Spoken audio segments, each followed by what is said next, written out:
All right. Greetings, family, friends, and the world. This is Mikael Eric Harris, better known as the Juice, also known as the Alkaline Water Guy. How is everyone doing on this beautiful night after Sunday? The day was uh February 15th, 2026. This was January 15th, 2026. And tonight we're here at around 9 p.m. This is Fight Fire with Truth, which is open conversation. This is Fight Fire with Truth, which is open conversation. I'm your host, Mikael Eric Harris, better known as the Juice, also known as the Alkaline Water Guy. And tonight, like I said, is Fight Fire with Truth, which is open conversation, which we come here on Sunday nights at 9 p.m. Eastern Time and have an open conversation about whatever we got going across the board. And if we get into the knowledge about the private that we share on our private class, we only can go so much and so far in because we can't let too much information get out compared to what we're doing to free ourselves from this quote unquote satanic Roman Empire.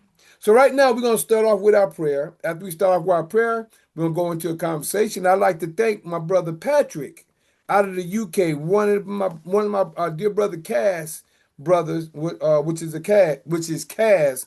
He introduced Patrick to us, and Patrick is in with us tonight so far over here on Zoom. But right here we are on YouTube Live, Facebook, Instagram, and on Zoom. So we're going to start off with our prayer. Then after the prayer, we're getting off into our conversation for the night. Blessed be thou, Father of the universe, that bring forth all living creatures forth from the earth. Blessed be thou, Father of Abraham, Isaac, and Jacob. Blessed be the Father of Israel. Blessed be the Father to our tribe of Israel. Thank you, Father, for all you've done, been doing, and plan to do. We ask you to keep giving us wisdom, knowledge, and understanding, life, health, and strength, food, shelter, and clothing. Let us be happy, healthy, wealthy, wise, and prosperous in all that we do. We ask you to keep leading and guiding us so we can help lead and guide others in your knowledge, your word, your ruach, and your way. We also ask you to help us in every way, lead and guide us in every way, and allow us to retain the knowledge and information that you give us, that we will hold it, retain it, and help others with it. We ask you to forgive us of any sins that we have done in time past, today's time and time to come, of us, our ancestors, and our forefathers. Forgive us of the sins and trespasses we've done against you, and you've also trespassed against us because we have trespassed against you. We ask you to forgive us of all these things, and we also ask you to lift the spirit of deep sleep from us that we may grow into your glorious light and bring this world into your fruition. We praise you, bless you, and thank you for all things in your holy word and spirit and all things we pray. And also we ask you to help us in every way, whether it's physical, mental, emotional, financial, or spiritual. In all these things we pray. Hallelujah, hallelujah, hallelujah. Praise you, Almighty. Thank you, Father. Praise you, Father. All right. So right now we starting introduction to no. Tonight is Fight Fire with Truth, and this is open conversation. We got our brother Patrick out of the UK online with us tonight. Say it's about 2 o'clock where he at right now, so he can stay on as long as possible if he like. But other than that, if there's any questions you want to ask though, Patrick, right now, we'll go into that and we'll go as far as we can. But did you find the NDA in your email? I don't have access. I don't have access to my email now, but I'll check it out in the morning when I get up when I get in the office. Okay, when you do, just go in, just look for under Lkhyym, Lkhyym at Gmail in your search engine, put NDA behind it, and it should pop up. Yeah, I'll do that. Matter of fact, let me let you know when you should have gotten it. Hold on, I can check it for you real quick. Mm. I got me a free phone. What? Not free phone. I got my phone free now because usually this would be one of the ones. But I got me. One of the students sent me, and I thank you, Father. One of the students sent me a computer which I've been needing for quite some time, and I'm really thankful of it. Mhm. Excuse me. Hold on.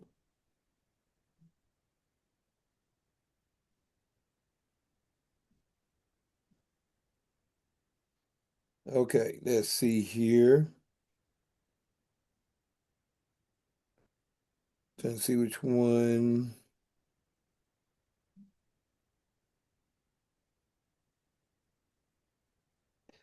Trying to see what.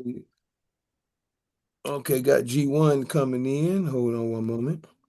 Uh, um, Patrick, Yeah. what's your email? It's hello@hughhealing.com. That's right. Hello.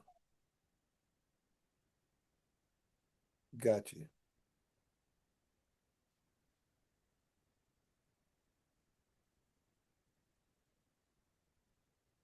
Hugh Healing, right?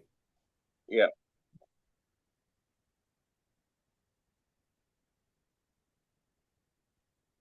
No. Okay, hold on.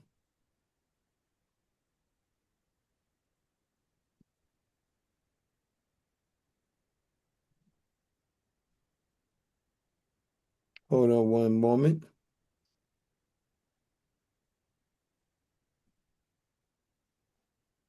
Okay, let me see.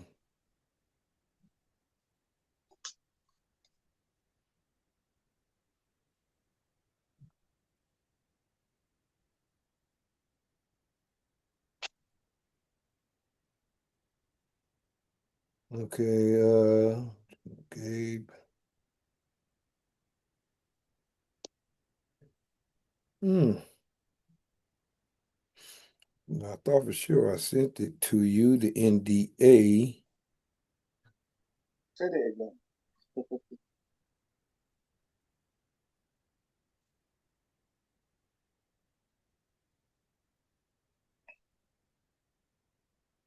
Well, I guess I'm gonna have to resend it because I don't see it here at the moment. I know I thought I sent it.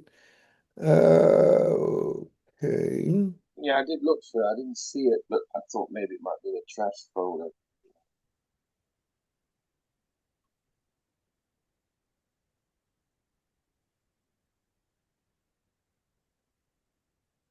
no problem. I can try to send it again. But other than that, is there anything else you want to talk about? I'll let you know when you get in a few minutes. But ask any questions you want to talk about or speak on at this moment in time. I'm surprised my brother G1 didn't come in. Um, I understand that the document in question that we're talking about, once it's processed, does that get all of those agents off your back? What we can say is this. Once we don't only talk so much on it, but once you once hold on. If you can't answer, it's No, okay. no, no, I no. don't. It's good. It's good. I like to go as far as I can because some people need to know somewhat, but we ain't gonna go off into it because what I'm gonna say is this. I'm gonna say it like this. Here we go. Right here. Hold on. Here we go for you. Right here.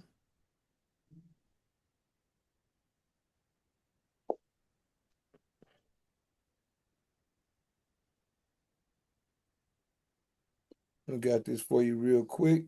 So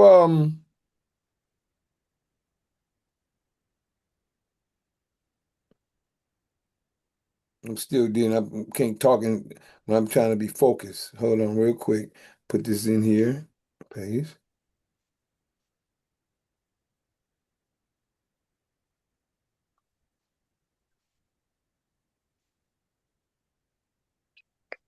Okay, here we go. Tell me when you got it. You can't see if it come up, can't you? No, I'm not in the office at the moment, so I'm not. I don't have access to my laptop. Okay, I mean, So I thought you might could have on your phone, but yeah, still, I just sent it. You'll see the information in there is in Word form, and you can just go in there, pull it up, and go from there. So, I'll just to go check share, it. I'm sorry. Yeah, I'll go check it out in the morning. Okay, great, great. Now, ask that question again. What was your question again? So once we fill in that document and we send it off, does that get the certain agents off our back? I'll put it Uh, like this. I know you over in the UK. Put it like this. This is putting the information that we have. And I'm going to say it in the simplest form, just in case anybody would like to know more information as well. Once you get this information, and what we do is, I might as well tell you like this. We teach you to understand and to know your executive office. And by being this is your executive office, everyone has put like this is a seat that we all supposed to be sitting in. Everyone has a chair, a chair like a fingerprint. This is your fingerprint, and this is your jurisdiction for you and you only. It's like a chair that you're sitting in, like a crown, like a king's chair.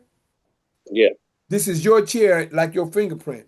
But what has happened is the Vatican, the Pope, the industrial complex of England, and a lot of and the corporations around the world has become fiduciaries over your trust, and they're not in your seat, but they occupy your seat until you get in it. And they're not teaching the people what they need to know to occupy their seat. yeah, I know that. Yeah, So prophecy is happening right now, and the Creator has certain people in the earth, because I know I'm not the only one, but there's certain people in the earth that's waking people up to get into that seat. And me, people are doing it in different ways, but the way I do it, and the way I teach you know, step one, step to like school. You have steps you have to take in order to make your process valid and like each step. Some people try to run and they skip holes, and that's the reason why a lot of people end up in trouble. So what we have done and what we have come to know, I don't mean believe or not. What we have come to know, me being an example, because I've been out here, been going to courts, winning my court cases and things like that. But I wasn't in my executive office. When I got in my executive office, those court cases just fell. Now I say fell, it was like they melted out my hands. I had 8 court cases. The first 4 I beat without being indexed, without being in my executive office. When I got in my executive office, they was practically doing this. My wife would tell you. She was shocked. And that convinced her to be more enthusiastic and more gun ho on learning this information. She was mad and upset at first. She was upset, mad, and because she was tired of going to court and all the stuff I was going through. Now we don't even go to court. When they pull up behind me and they read my plates, pew, pew, they gone or they back off and move. So, I've noticed that happening already. huh? I've noticed that happening already. Are you indexed? Yeah, Okay. The index can only do so much for you, and I'm not taking away from the index. The index will help you because the indexing is the fiduciary over your trust. It takes the power of attorney over your trust, but not you. Because the key is this: when we were born, the world was born in a satanic system, which is the Roman government.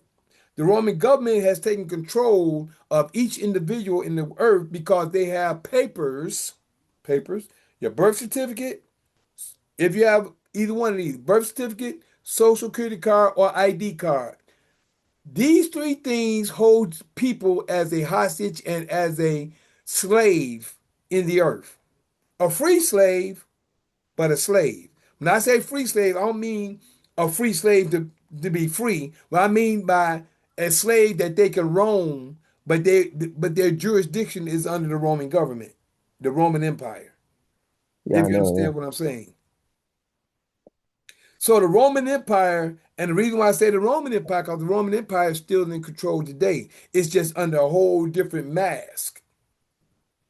The reason being is because I gave you prophecy on it. I go in the scripture, show you prophecy how the Roman Empire is still in place. I even can show you how the Roman Empire is still in place by 2 things. One is your mail. The system in place is your mailing location, and wherever you can mail something from your home to Africa.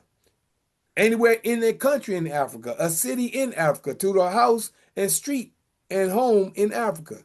Same thing in Europe. You can send wherever you are to somewhere in Europe, somewhere in China, somewhere in Asia, somewhere in Brazil. It's going to make it to that place. This is the Roman government broken all the way down to the quote unquote what they call the address worldwide. That's just one. The second one is the money, the fiat. That's worldwide. And they made it to the point where that's when it talks about in Daniel chapter 2, verse 40, when it said the iron shall break in pieces and bruise and subdue all things, it subdued everything in every way. So it's a lot bigger than people think. And that's why the Roman government is under church and state. That's the double head. They're under church, under the religious point, and they're under the state, the political point. They rule everything until you come out from under him, like the Creator said in said it in Revelation, but he also said in Zephaniah. Zephaniah, there's Zephaniah 2. Let me get it for you real quick. When the Creator said, come out from among her, my people, and be ye separate. Okay, hold on. I'm gonna read that for you real quick. Zephaniah, I think that's near Haggai. Zechariah, Zephaniah, right here. Mm-hmm. Zephaniah chapter 2, verse 1, 2, and 3. And this is talking about today. How I can show you about talking about today, I can go to number 4, verse 4, going to show you. But let's go ahead and hit it real quick. Zephaniah chapter 2, verse 1. Gather yourselves together, yea, gather together, O nation not desired. Actually, it's talking about us, which is the children of Israel, because we're not desired. Number 2, verse 2. Before the decree bring forth, before the day pass as the shaft, before the fierce anger of Yah, it says, Lord, come upon you.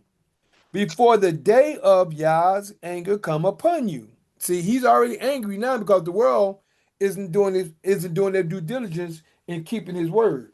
But let's keep it moving. Verse 3. Seek ye Yah. I say Yah because that's his name in 68 and 4. That's what they called him by his name. Yah. It says Jah, Jah, but it's actually Yah. Seek ye the Lord, which is Yah, all ye meek of the earth, which have wrought his judgment. Seek righteousness. Tell the people to seek righteousness, seek meekness. It may be ye shall be hid in the day of Yah's anger. Number 4 is going to show you the key of where we at today. For Gaza shall be forsaken, and Ashkelon a desolation. Gaza is what they're talking about right now. That's the destruction over there, right? Oh. That's the stuff that's going on now in Ashkelon. This is mainly talking about in this day and time where we at. But also over here in Revelations, I think that's 18. Is that 18 and 2? Revelations 18. If I can get to it, there we go.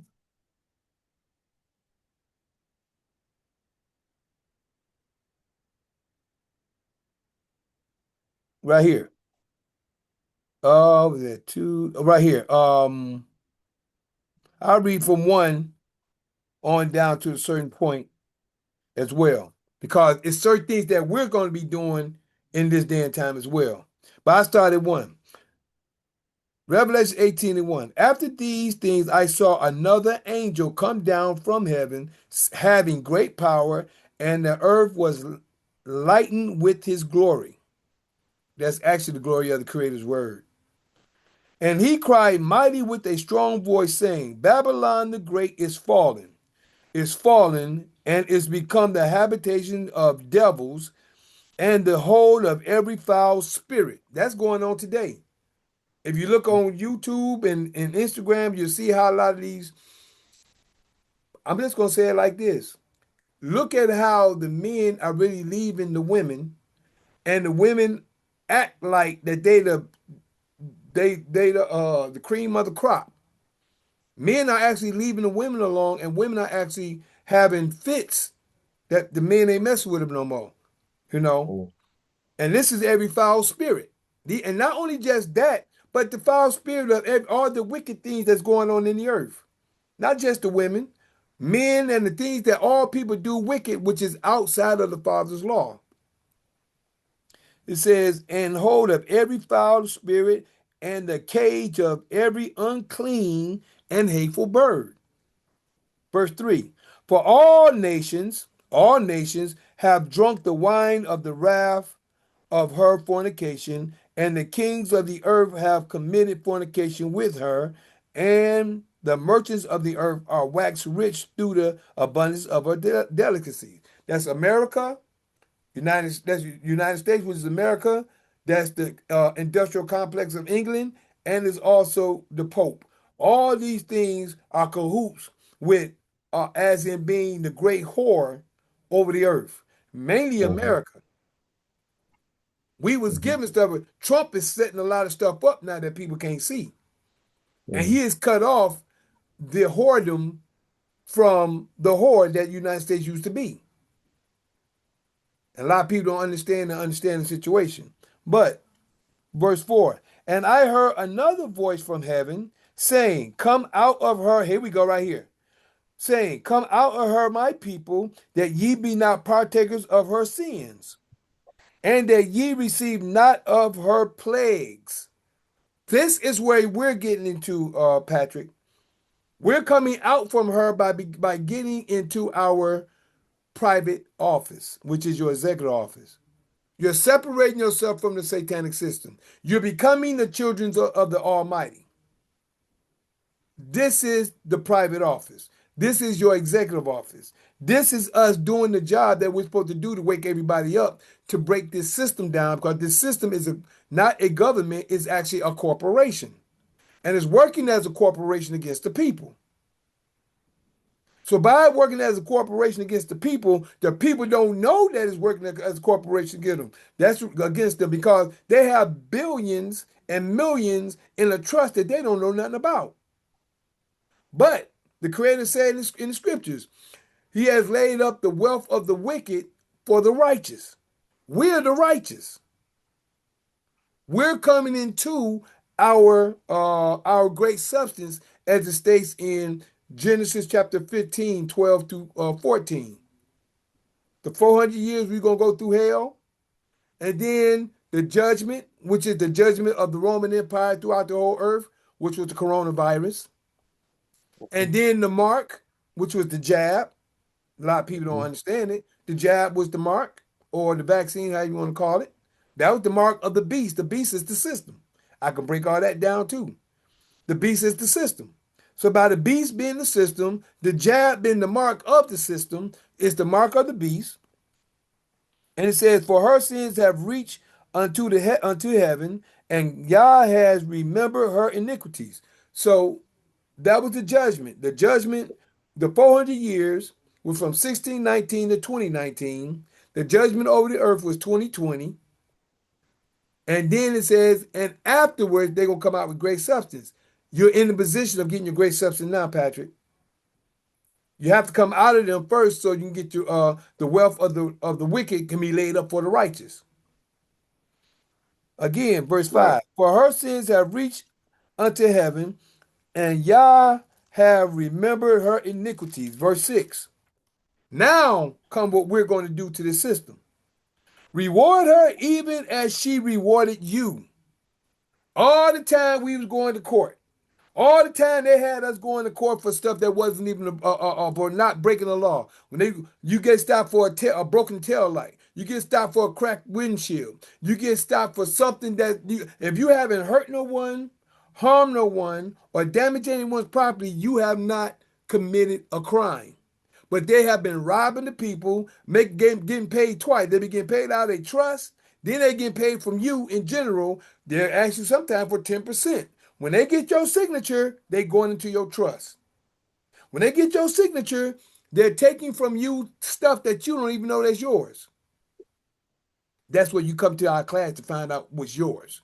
That's what our class is about. But verse 6, reward her even as she rewarded you, Babylon, the system itself. And double unto her, double according to her works. In the cup which she has filled, fill to her double. What she fill for you, you're going to fill to her double because now we are waking up. They didn't expect for us to wake up. The Creator is waking us up in the day and time that He expect or He had for us to wake up. That's why these words in this book to let us know what we need to know in the time that we need to know them. Verse 7, Revelation 18:7. How much she have glorified herself. How much this nation over here in America has glorified herself. Thinking she's the greatest nation on earth. Hoeing with all these other countries, giving them what they want. Well, majority of people don't know because they blind to it. How much she has glorified herself and lived deliciously. So much torment and sorrow give her. That's things that's going, but it's not talking about the people. That's talking about the people that has been in power. The so-called Democratic Party, the so-called, I guess you can say Republicans as well. Whoever's in that government doing the things they were doing. The Vatican, the people all over the earth, all these different entities or corporations feeding off the people all over the earth. And sorrow give her. For she said in her heart, I sit as a queen and am no widow, and shall see no sorrow. Verse 8, therefore shall her plagues come in one day, death and mourning and famine. Death and mourning and famine. And she shall be utterly burned with fire, for strong is Yah who judges her. Babylon. All these crooked corporations, all these people in high places. This is what it's talking about. And we are waking up. We're waking up. The Creator is anointing His anointed to awaken the people to do the job that they can do or they can see to do. That they can see to do in order to do what they need to do to help the people of the masses wake up. So that's our purpose at waking up and getting into our executive office. It kind of like in a nutshell, according to scripture, instead of going in and giving the details about this information of the executive letter. If you understand, Patrick, how much of that did you get, or did you want to ask any questions to that? Regarding which part? Any part? Anything. Um, it's not dissimilar from anything I've heard before. One I've more time, say definitely that heard. again. It's not anything different to what I've heard before. Okay. It's good that you're relating what you're saying to scripture. Yeah, so yeah, I agree. It's the time is coming for the big change to take place. The time is now. It's actually happening, but it's happening. It's not happening in a grand scale. It's happening individually, it's happening small as people are awakening. Because it's not going to come in a great big, it's going to come that time later on. But right now, we're awakening. And as we awaken, we're going to awaken others. And as they awaken, they're going to awaken others. And that's how we're going to bring this system down. If you understand what I'm saying. Yeah. Yep, that's how it's happening, bro. That's how it's happening. And we in the day now. See, before many times we wasn't out of the. What I try to get some people to understand is this. Excuse me. What I try to get people to understand is this. It's timing for everything. Like it says in Ecclesiastes chapter 3. There's a time for all things under the sun. If any time before 2019, it wasn't our time. It was time for people to learn a little bit, but it wasn't their time to come into the position where we at right now. Because the Sure. prophecy had to be fulfilled. 400 years, we was going to go through certain situation. Then the judgment over the earth, which was the coronavirus in 2020. And now afterwards, you didn't say when, because you'll never know how long afterwards may be when it comes to the Creator. But afterwards, we're going to come out with great substance. We're getting in the position of the great substance. You have to get in the position in order for it to receive something, because just like before, let's just say before you do a big game, you got to practice for it. We're in the time of practice right now. We're in the time of learning to get what we need to get to do what we need to do. Once we do that, you'll be ready. We always got to be ready. And that's the only thing I liked in that Scar said in Lion King. Be prepared. And that song just stuck with me. I didn't like Scar, but the song resonated with me. Be prepared, you know. But he wasn't prepared. He didn't know what to do because he didn't know how to lead. But being prepared is the key. And that's where we at. I just try to share and just to share with you, I went to, Would we prepare ourselves by just studying more, or how do we prepare? not only by study, that's the key. But you gotta act, you gotta do actions with it. See, you got paperwork you got to do. See, you're learning the paperwork, but you got to do the paperwork too. It's actions you got to take behind the things you're doing. That's where we're at. See, where we're at, we teach you to learn the information. We teach you to know the information. We teach you to do the information. And we teach you to teach the information because you got to know this information. You be where we at in the class, my classes, you're going to teach this information. Before you can move on, you got to be able to teach this information. When you're able to do that, then you enter into the gates of heaven. Now let me share that with you. Right now we're in Revelation 12:12. Let me give that to you real quick. Turn right to it. Revelation 12:12 states, therefore rejoice ye heavens and ye that dwell in them. That's the first part of 12. Therefore rejoice ye heavens and ye, which is you that dwell in them. That's in the mind. Though that heaven is in the mind. See, once you get in the position where me and some of my students are at, you live in the brother when the cops got behind him, it wasn't here in Detroit. It was in another state, but I ain't gonna say where. Cops got behind him. The cops got behind him. He said, move to another lane. They got behind him. Move to another lane. They got behind him. He said, okay, let me see what's gonna happen. He wrote this the next day, and they started doing this. Then they did this. You know what he told me? Man, I felt like a king. That's how heaven feel. This is the gates of heaven. Once you get past the position that we just shared with you, once you start learning this information and have done the information and able to teach in this class, because all my students have to teach this information. All my students have to teach this information. They got to teach the information to move on. What's up, G1? Glad to see you, bro. Yeah, but Patrick, all my students in the class have to teach this information before they move on. They have to know it. They have to do it. They have to have done it. And then all the steps that they've done, they're going to have to teach the information before they can move on. Once they move on, then they're in the gates of heaven. Then they're going to be, it's so much more to pile on after that, but this is the foundation. Where we at is the foundation. So I'm glad you asked the question, and you'll see once you come.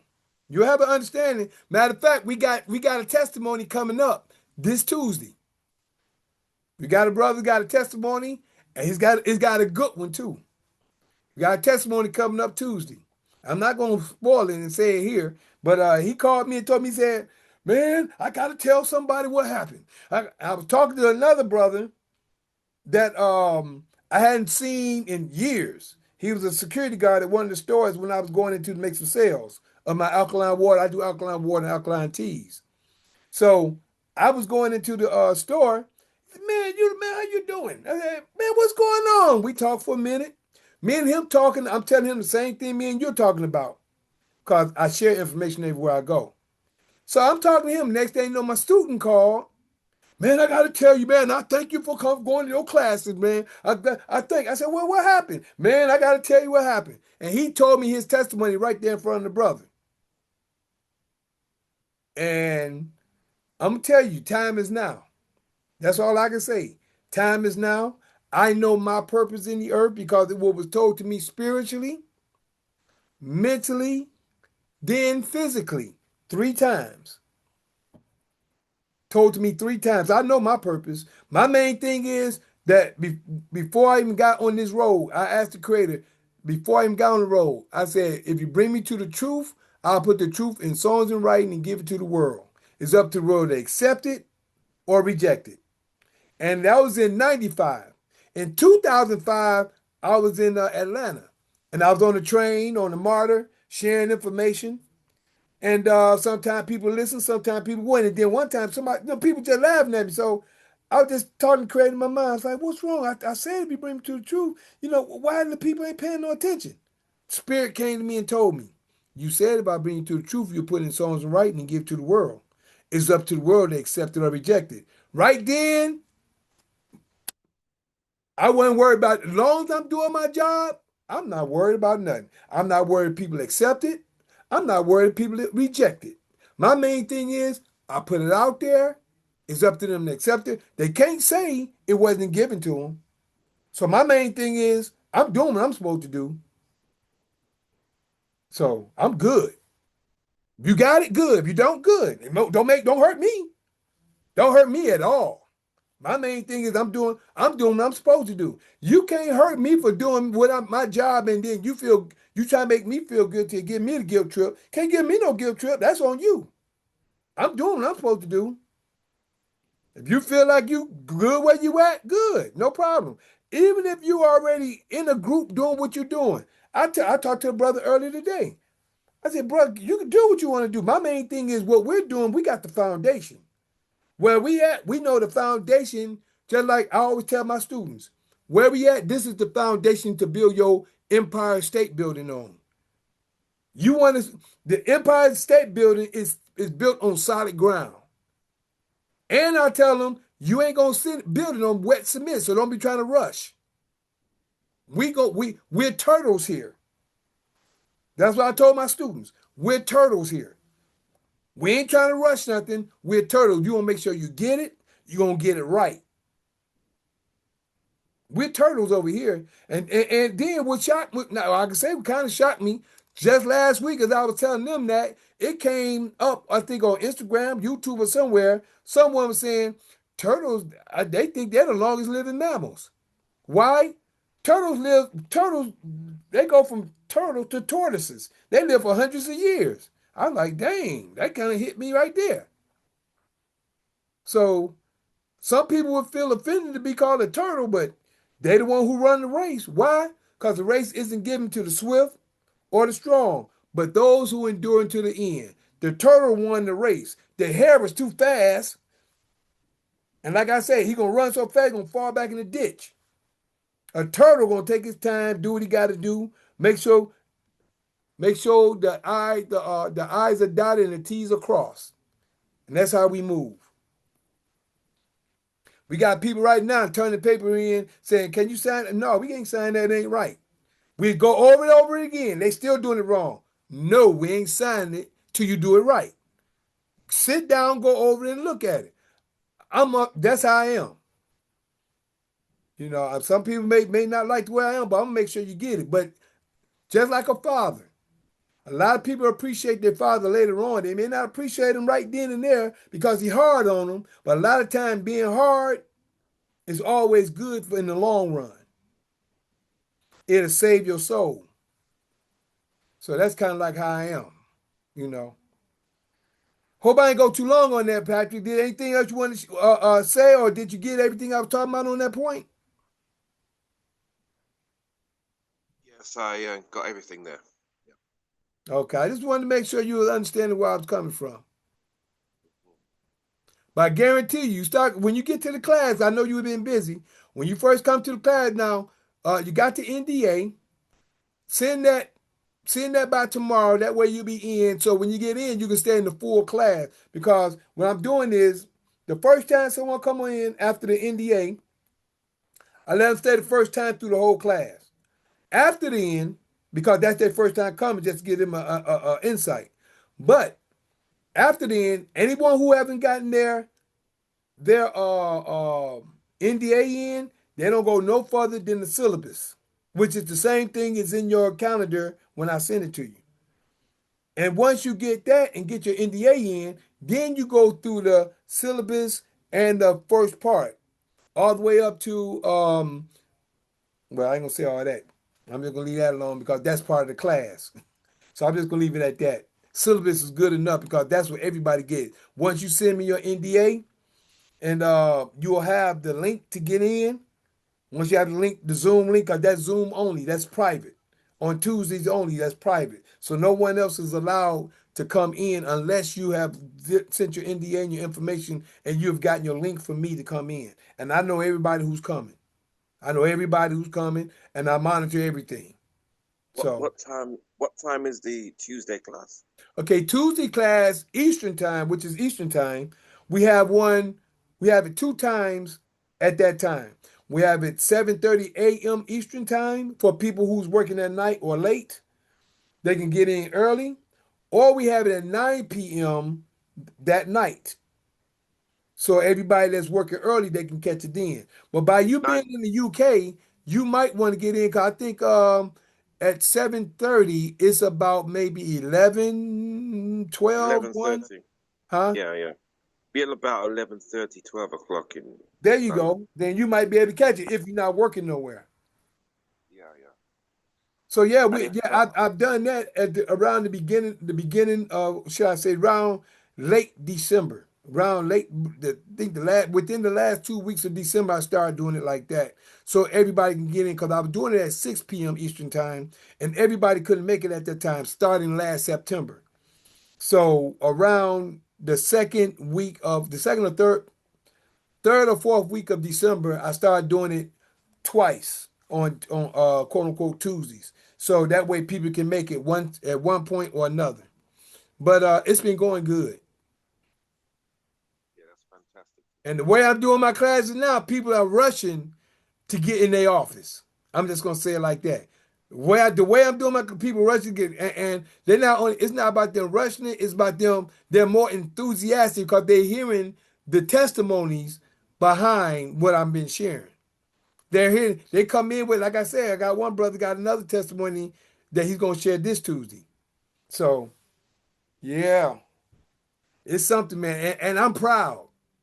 I'm proud. When I say I'm proud, I'm thankful to know and see the works that's happening. That's what all I can say on that point. Okay, brother.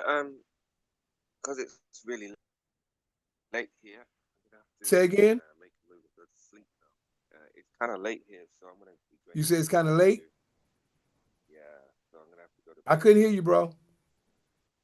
Um,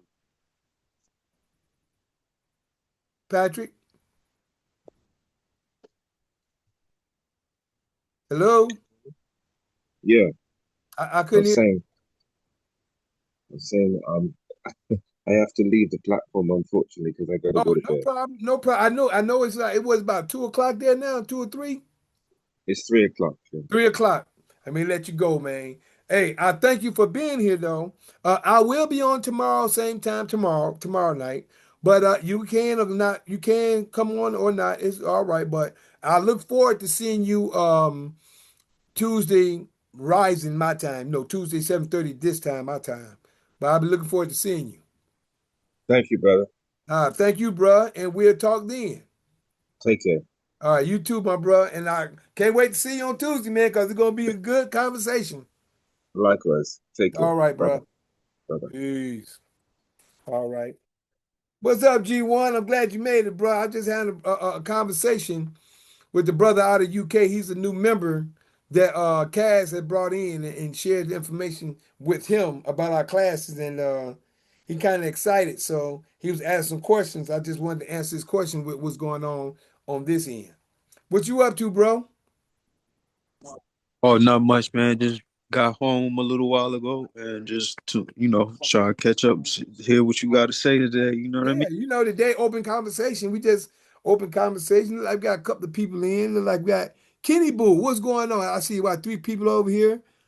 I see Nadia, that's one of my aunties, and Kedia Richardson. I only see one up, so one of them here. So good to see you all over there on Facebook, whichever one of y'all stayed. It's good to see you here. And we got somebody over here on YouTube Live. I don't know who it may be because I don't see a name or anything. But whoever you may be, thanks for tuning in. But bruh, man, there's a lot of things going on, a lot of things happening, and people are waking up. That's all I can say, bruh. Talk to Brother Knowledge today. Told me to tell you, hey, Wait, no way. You talked to Brother Knowledge? brother called me today. Yup. Me and him had a little conversation today. Yup. No way. Oh my He God. told me to tell you what's up, bruh. Yeah, that's what's up, man. Yeah, that's my brother, man, right there. Knowledge, man. We go, yo, man. I mean, that brother right there is a true brother, man. I mean, he done held me down in when I had some turbulence going on in my life. That brother been always in my corner, man. He's a true, that's like fam right there. Yeah, he a cool brother, man. We had good long conversation, bruh. Yeah, that's what's up. What y'all talk about? Send me some of the stuff y'all was talking about. We was talking about what I'm talking about right now about Tree of tyranny is water. let's see. I was trying to see because he probably been texting me his email and everything. He hadn't got to it yet because he was a little busy. It's space. Oh, He texted me his name, but he hadn't texted me his email yet. I just need his email so I can get him into he want to start coming to the class as well and checking out what we talking about. Oh man, I'm just glad to hear that, man. Yeah, Yeah, man. But I was shocked. He called me that I was riding. I said, yeah, what's going on, bro? I said, who it is? But I was riding, so I couldn't look at my phone to see who it was that I logged in while I was talking on in the vehicle. And he said, man, yeah, it's brother. No, I said, what's going on, bro? And he asked me when I talked. I said, yeah, I talk. I said, I talk to him almost every week. He be online with me. He said, for real? I said, yeah. So just told him that we be hollering at each other, talking, and sharing information. great. Yeah, that's good, man. That really made my day to hear that right there, man. Yeah, yeah, man. Shoot, man, it's time to make some things happen, bro. It's time to make things. No, things is happening. It's not time to make it. It's happening. Man. And I feel, man, you don't know how I feel to see things happening for people because I am doing my work. I'm doing what I'm supposed to do, and I'm thankful to see how it's happening and building with other people. How it's helping other people. Yeah, man. That's what it's like you said, man. That's what you always been here to do, Like so Mm-hmm. good to see Yep. the fruits of your labor. That's it, bro. You know what I'm thankful though, really? I'm understanding why I went through Imperial to come to understand where I'm at today. And the reason I say that is because Imperial was of the Roman Empire. I didn't know anything about the Roman Empire before I got to Germany. When I got with the group Imperial, all I knew that we had something to do with the Bible. I didn't know what it was because I didn't know the Bible like that. I read and seen things and I didn't understand it. But when I was with Imperial, I started to understand. And I remember them saying "Vidi, Vidi, Vici," and then we killed Caesar at the end of the first video. I was like, oh, okay. I still didn't have really understand it, but I, when they translated "Bini, Bini, Vici," it means I came, I saw, I conquered. Okay, still didn't ring a bell until me. Really, all of it didn't ring a bell till after I went through my spiritual awakening, and then I started growing first in who I know I am, first in the Hebrew Israelite way of life, then start understanding that when I got to the Council of Nicaea, the Roman Empire, the Vatican, things started to come together. I'm like, oh, okay. Then I started to understand the Roman Empire, what the way the Creator let me and led me through Imperial, not Bini Mini BC, where you go, which is Quo Vadis, and then Nostra Cooper. I never did get the translation for Nostra Cooper, but Nostra Cooper, and all of them was of the Roman Empire. But I'm dancing for that and stuff like that. I was with them 1 year, and then after that year, started reading for myself, then went to my spiritual awakening, and I've been on that road ever since. And come to understand what I know now about the Roman Empire. I understand the Roman Empire now compared to the rest of the world. But I can say everybody, but what I've come to understand about that and where we are today, the prophecy in Daniel, the prophecies in Daniel, the prophecy in Jeremiah, and I can see the part. I see it clear as day. So my main thing is just putting it out there. So, like I said, they can accept it or they can reject it. I see and understand where I am, where the world is, where the world has been placed in, how the people are in servitude, not knowing it, and many is under the doctrine of religion, not realizing that, that's still of the Roman Empire. Because the Creator never gave a religion. He only gave his law, statute, and judgment. Religion came from man, which is the precepts of men. A lot of people don't know that. So, man, I'm just thankful to know where I'm at, and I'm thankful to see people coming out of this hellhole that they in. I'm thankful. Yeah, buddy, I'm thankful. So anybody over here got any questions or want to talk? I see some comments over here on let me see here. Nope, they ain't saying nothing, they just looking. Got my Uncle Avery, Uncle Anthony. What's going on, Uncle Anthony? You might be over there looking. Somebody over there. I see #1 on Facebook. Uncle Avery is watching. What's up, Uncle Anthony? Yeah, buddy. Uncle Anthony, if that's you, I connected you with one of my posts with my name, number, and all my information in case you want to connect with me. So you got my number. All you gotta do is open the post and you'll see the 770 number, and then that way you can call me anytime. But bruh, I'm thankful. And it's 52 minutes in. Is there anything you want to talk about in general, G1? No, not really, man. Say you were 52 minutes. I came in at about 9:15. Nobody picked up the thing, so I just No, you know what? I seen it. I clicked it, but I was looking for you to come in. I thought you was coming in then, but I guess it didn't pick up because I saw you. maybe you was getting a late start or something like that. No. I actually was talking to Patrick at the time, and I tapped it, and I thought you was coming in, but it never came in. I actually went through my thing. I went down to my participants. I pulled it up. I was like, dang, he ain't there. So it didn't pick up. Yeah, I figured you was coming on later. I was like, yeah, I'll just come back in a little bit and see if you on. Well, I'm glad you came back, bro. You know. Nothing really nothing that in particular right now, man. That I can, you know what I You know mean? what? It was a post I did today. Matter of fact, I'm glad I got a free phone. I got a free device now. Got the new computer, so I got a free device now. I can pull up something. On Facebook, I did a post today, right? Let me pull it up real quick.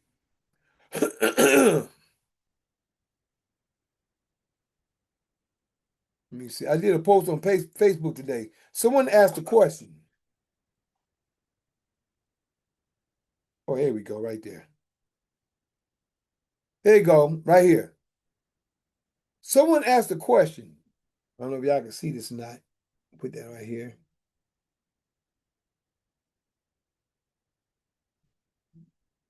Someone asked a question on Facebook. I'm going to read it in a few moments.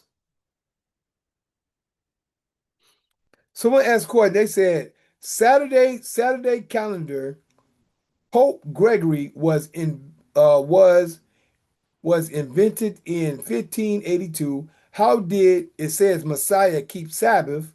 Just asking, right? Well, he said Messiah keeps Sabbath. Anybody that's anointed is a Messiah.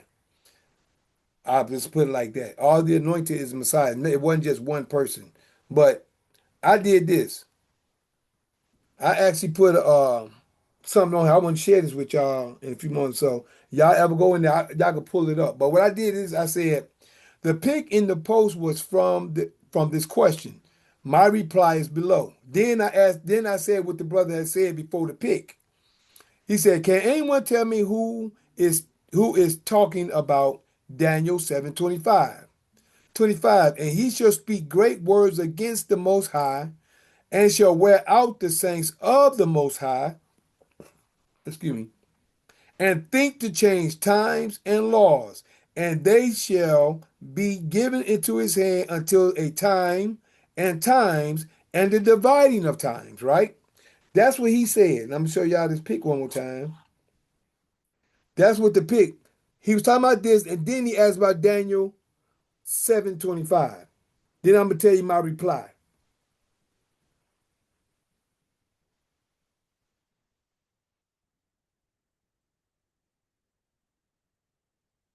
Then I'm going to tell you my reply. Just want y'all to see this one more time.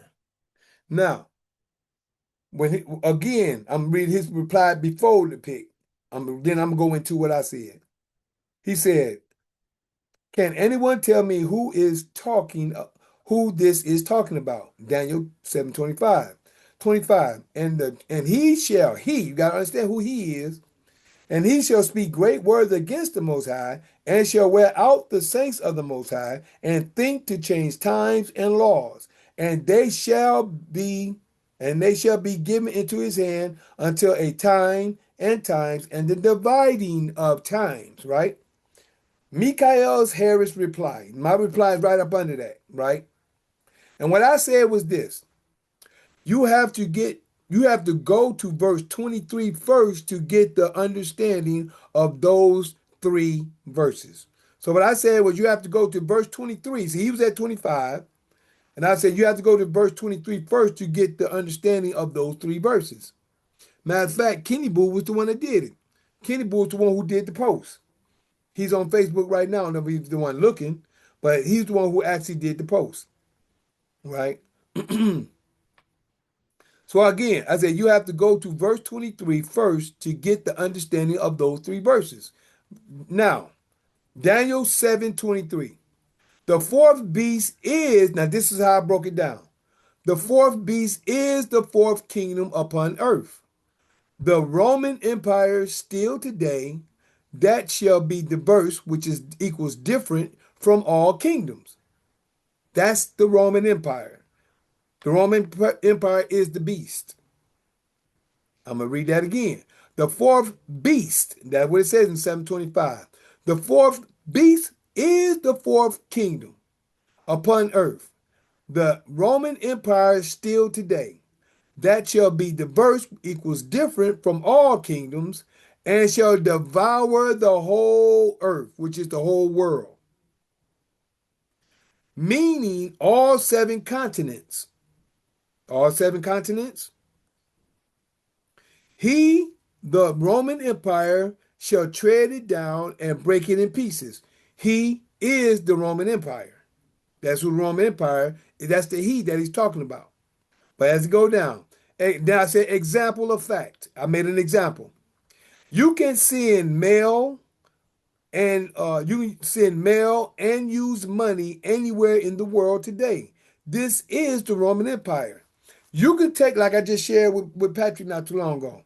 You can send from your house, wherever you at, and from me talking to you right now, where you sitting down talking, listening to me at, you can send something from your home to anywhere in the world.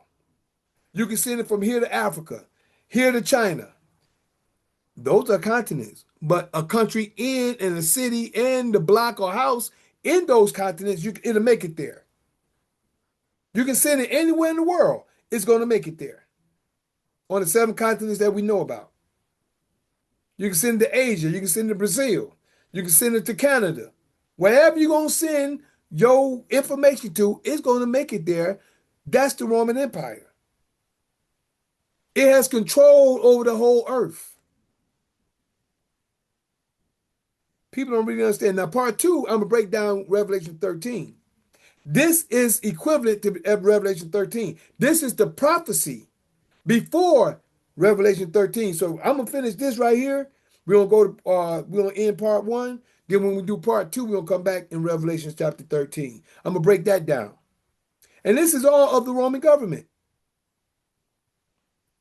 So this is what I was just trying to share with Patrick, letting them understand how to come out from amongst that government and that rule.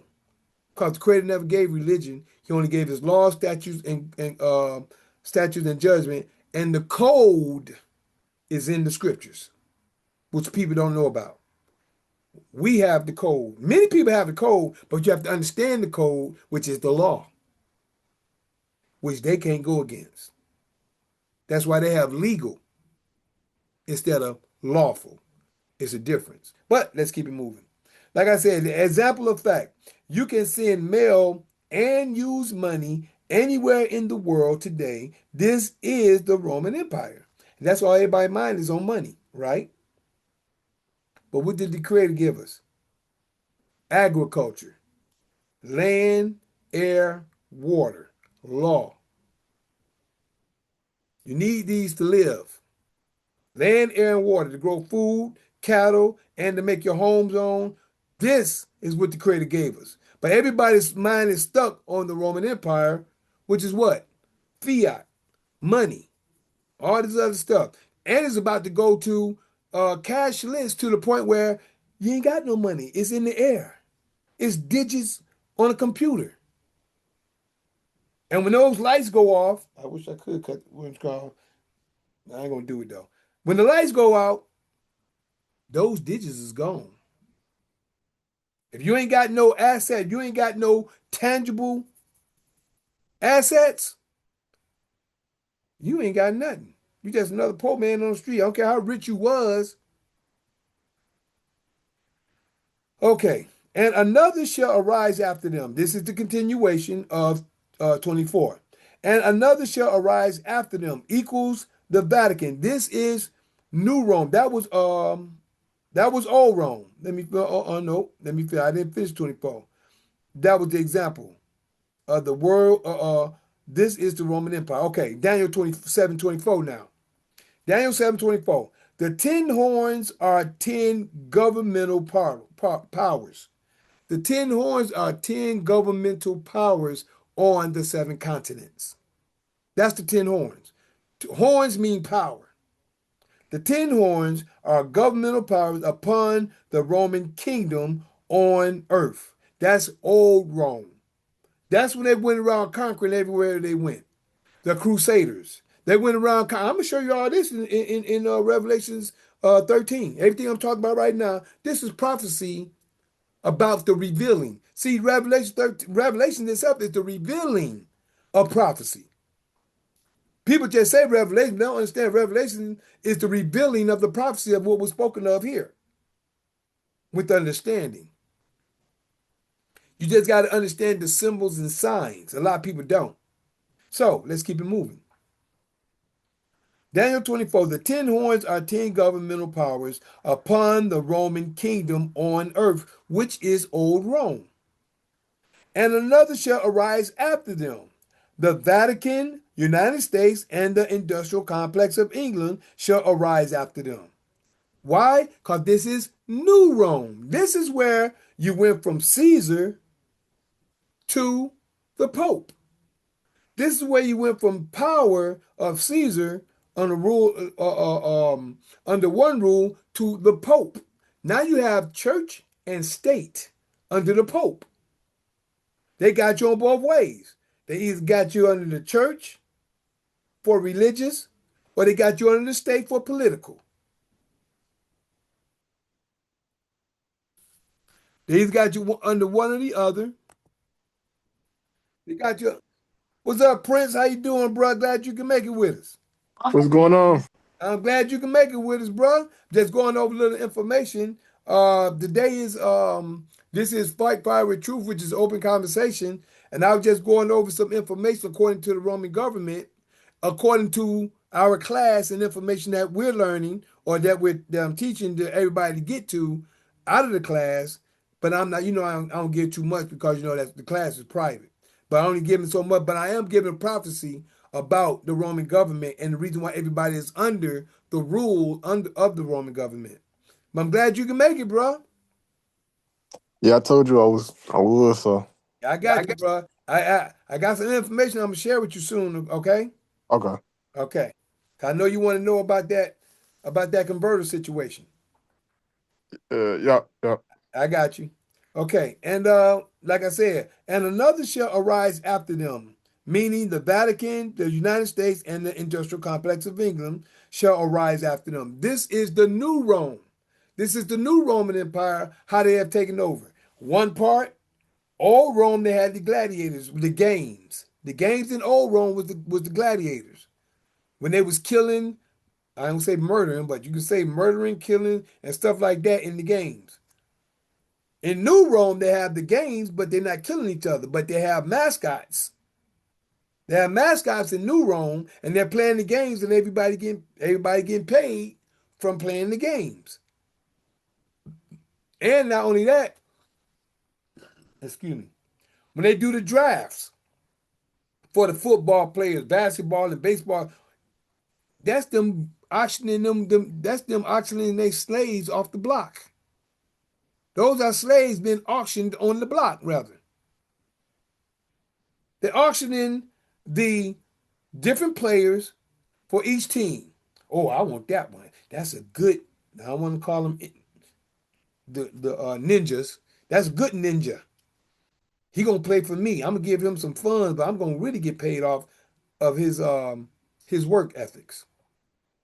That's what these companies do, and it's all about war. Long as you're doing this, it's war. I don't care if it's a man and woman. I don't care if it's friends. I don't care if it's games, basketball. Even though we play it, but when they've got it out there and everybody is so gun ho and your mind is all into it, that's how they take over. They got your mind. These games are all an illusion, but they're still of Esau, which is of war. If you're not moving together and you're moving like this, that's war. And that's the way he said, by thy sword shall thou live. And by thy sword is the war. And war is in many different ways. And as long as we keep being back and forth against each other, war will always be at hand. And as long as war is still going on, Esau, or the system, should I say, for people, or the Roman government, all of them is the same. But spiritually, it's Esau spiritually. Because that's his spirit amongst all these different nations at war in one way or another. People can't see it. People don't understand it. They can't see the big picture. You have to see things spiritually. But let's keep it moving. Okay, I said, and another will shall arise after them, the Vatican, the United States, and the industrial complex of England shall arise after them, which is New Rome. Okay, and New Rome shall be diverse, which is different, than Old Rome. New Rome shall be different, which is diverse from Old Rome, and he, which is the Roman Empire itself, shall subdue three kings. He is the Roman Empire, like he asked in his question. He is the Roman Empire, right? And he say he shall subdue. What is it? He shall subdue three kings. The three kings equal three kingdoms. Rome is going to subdue the three kingdoms. What three kingdoms are those? The first one, the Babylonian kingdom, Babylon. The second one, the Medes and the Persians. The third is the Greeks. These are the three kingdoms that Rome has subdued. They are in power now compared to the last three. That's all in Daniel chapter 27 and 24. Daniel 25. Now, Daniel 7:25. He, which is the Roman Empire, like I said, who he was, he, the Roman Empire, shall speak great words, which is blasphemy, against the Most High. How did he speak blasphemy against the Most High? The New Testament.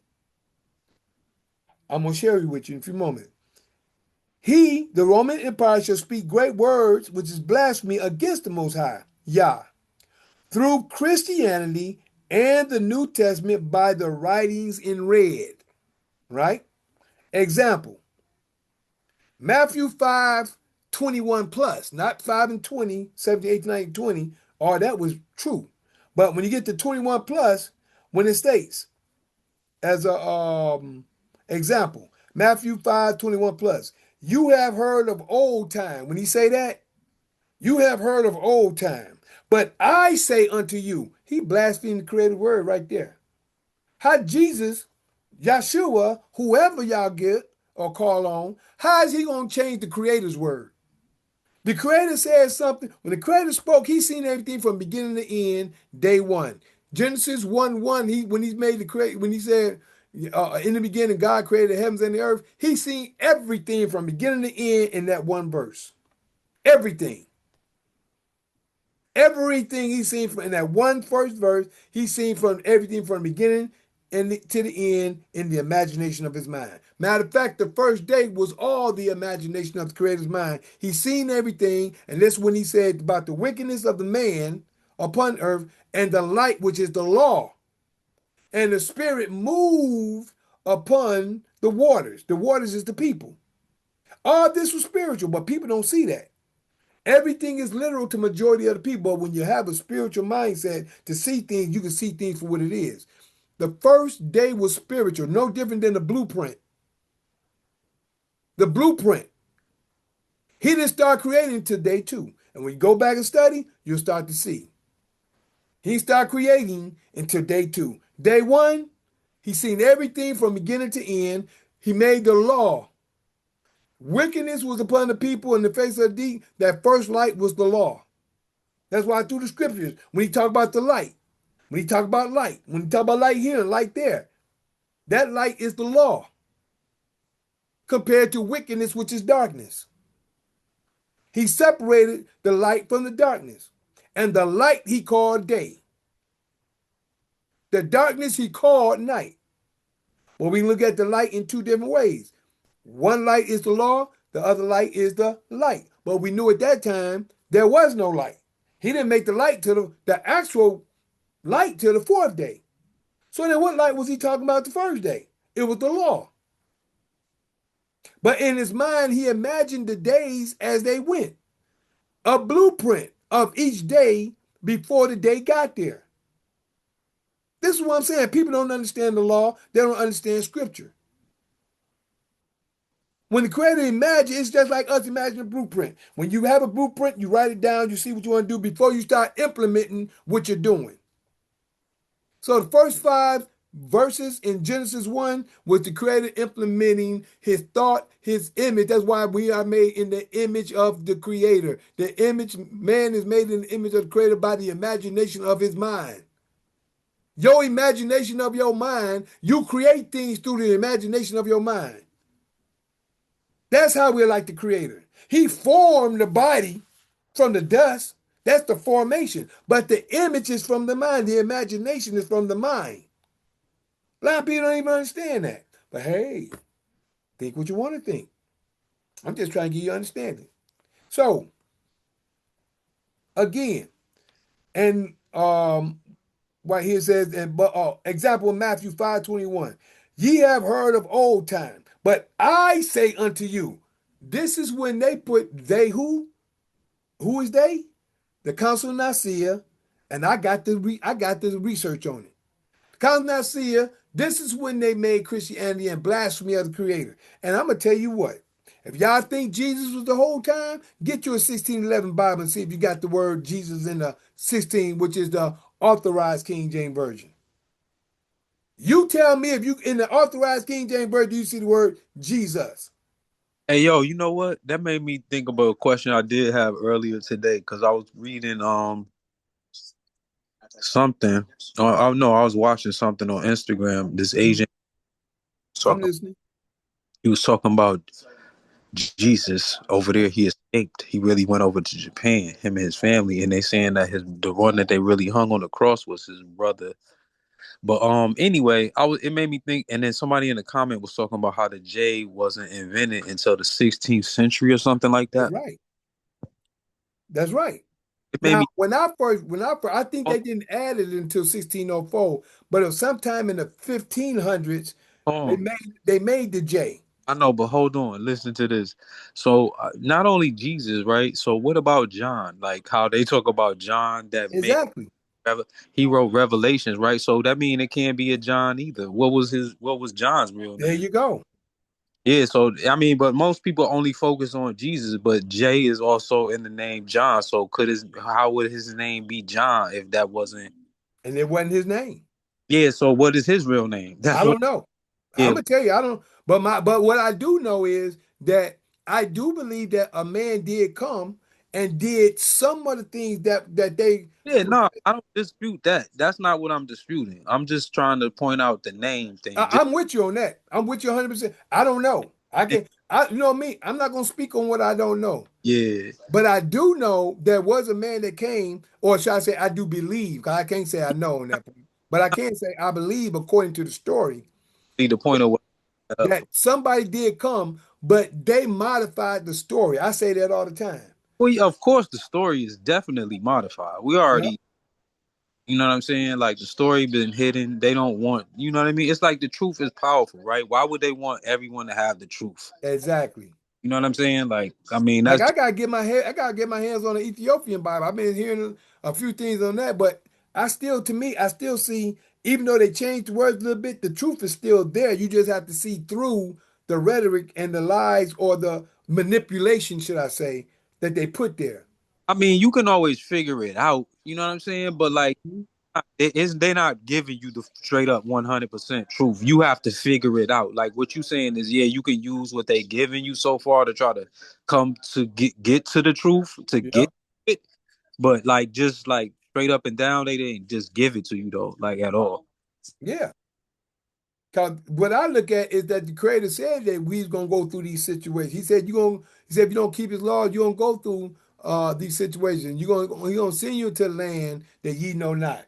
There you're gonna serve other gods, wood and stone, gods your fathers have known where I will not show Yep. you favor.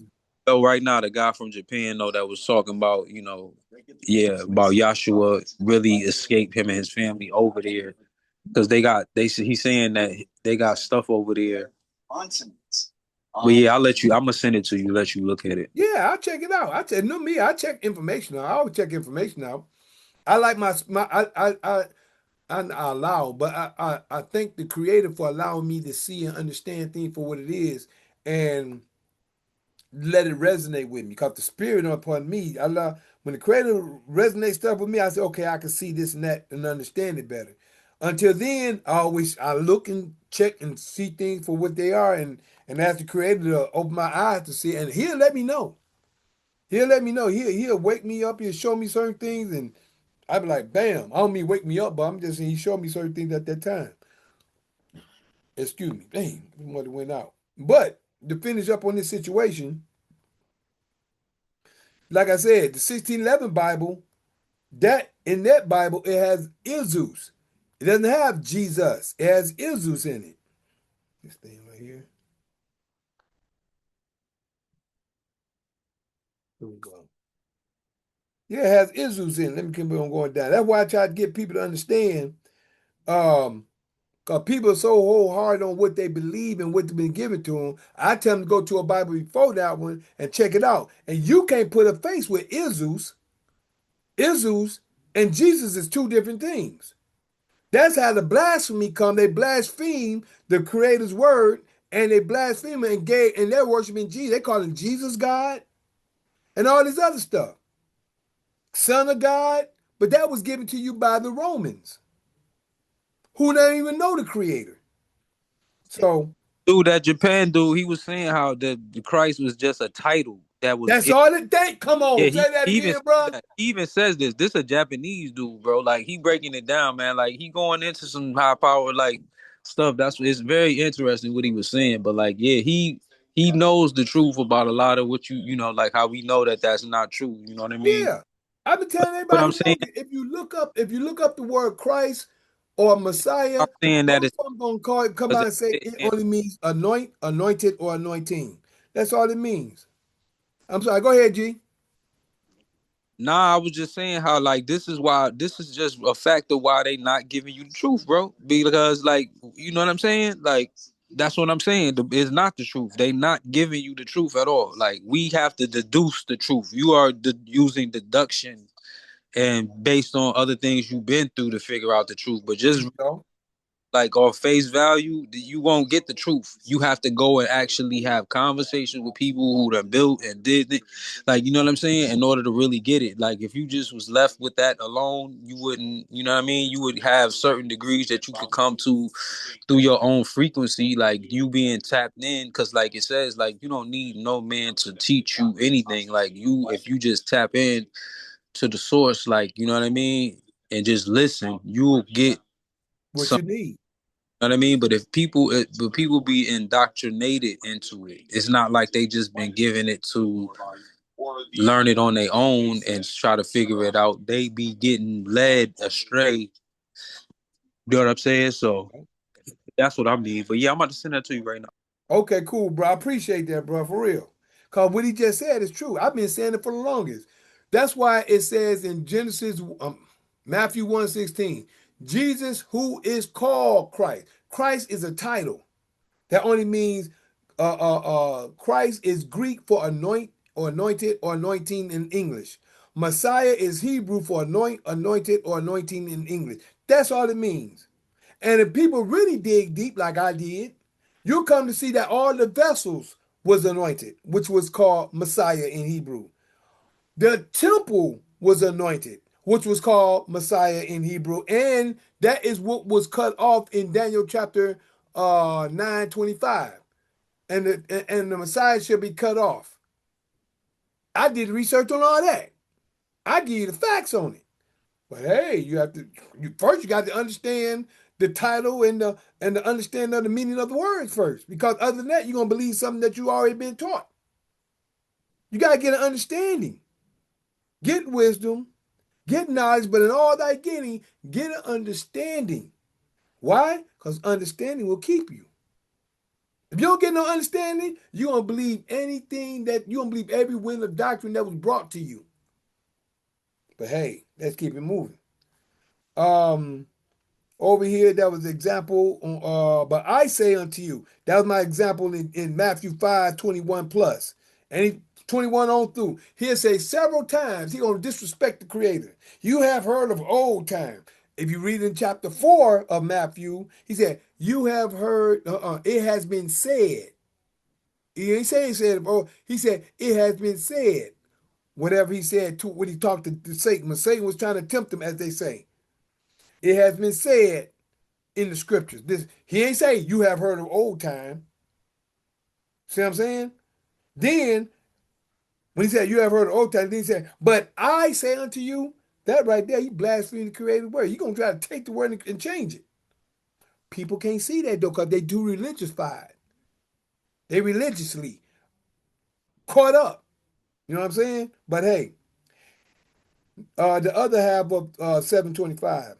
And shall wear out the saints of the Most High, which are the Israelites, the chosen of Yah worldwide.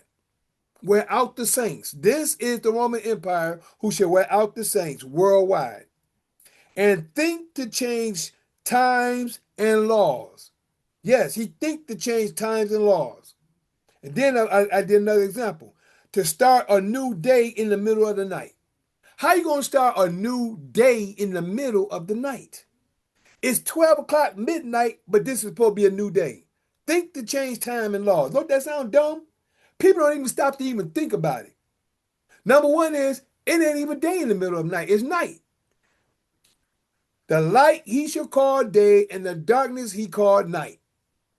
And the evening, the second half of the day, and the morning, some people going, it was evening before it was morning, so it didn't say evening till morning. He said evening and morning.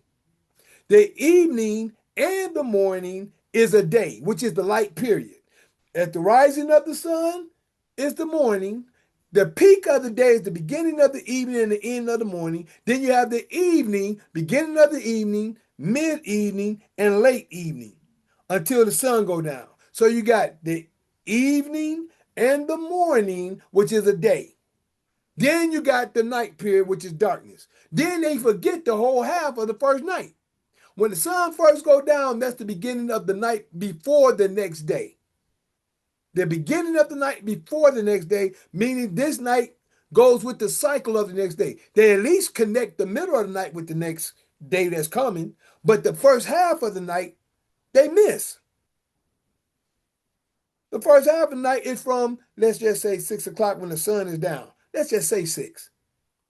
We know it's not 6 because we know the equinox and all that comes about at a certain time. But we'll just say when the 6 o'clock at night come until 12 midnight is the first half of the night. The first half of the night. Then you got the other half of the night until dawn break. So that's night, and then you got day. First half of the day, the second half of the day. So you got night first, 12 hours. Then you got day, 12 hours. People just don't think. They shall think to change times and laws. Where we at? Example, to start a new day in the middle of the night and, come on back. Start a new day in the middle of the night, and what was the other one? And to start a new year in the middle of winter. The year starts in the springtime. They start a new year in the middle of winter, in January. And they call it January, which is the two-headed deity that looks back to the past and forward to the future, a two-headed deity. But people don't think. They don't research. They don't look up. But you get someone like myself telling them, oh, you crazy. But they the one who's up here saying I'm crazy, and I'm showing them information and facts. Hey, I asked them to bring me to the truth. Accept it. Hey, yo, man, going on that thing I just sent you. Check it out now. Like, since we on open mic and all of that, just let's talk. Okay, let me finish up what I'm doing, and then I'll go into it. I got it. But if I got it, I'll see in a few minutes. But I'm finish up what I got real quick. Because I wanted to finish up this combo real quick where I was at. Like I said, then after it says, then I gave an example. Genesis 1:5. And Yah called the light day equals evening and morning. Equals evening and the morning is day. This is what imagination, which is blueprint. This was the imagination, which is the blueprint before anything was created. Creation started day 2. Day 2 is when creation started. Then it says, and they shall be given in his hand. This is the ending of 25. And they shall be given in his hand by the Most High. Given into his hand. They should be given into the Romans' hands, which is by the Most High, until a time, which is the Greeks, and time, which is the Romans, and the dividing of time, which is the 400 years. Then Daniel 7:26. But the judgment shall sit, and they, which is Israel, shall take away his dominion, which is the Roman dominion, to consume and to destroy it until the end. And then I got key verses, Daniel 7, 17, 18, and 21, verse 22 and 21 and 22. So Daniel still chapter 7, verse 17 and 18, and Daniel 21 and 22. These are two keys to 23 through 25 as well in the same chapter. Then I shared, which is happening now as we awaken and depart. Come on. Finish up this point. I know I didn't touch it. This is how health.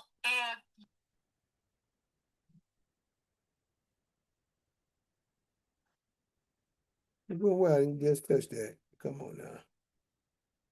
There we go, right there. Finish this up. At this last point, it says, which is happening now as we awaken and depart from this satanic Roman Empire system. This is the revealing of Revelations 13. I have the facts to that as well. I hope this was educational for you. Time is now. Now, we're going to do that in part 2. But I'm going to go ahead and check out what G1 just sent. Check this out real quick.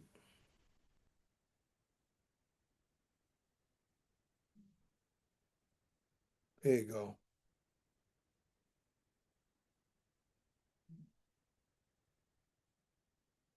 My name is Shindo Izumi. I'm from the Hazumi clan, and I want to talk to you today about Him? strange history that's been circling Right, around. right. Jesus Christ did not die on the cross and came to Japan. And as you can see, there is a site called the Tomb of Christ that a lot of this lore revolves around. And it is in northeast Japan. And it's said to be the place that Jesus Christ came to after escaping the crucifixion and eventually he passed away.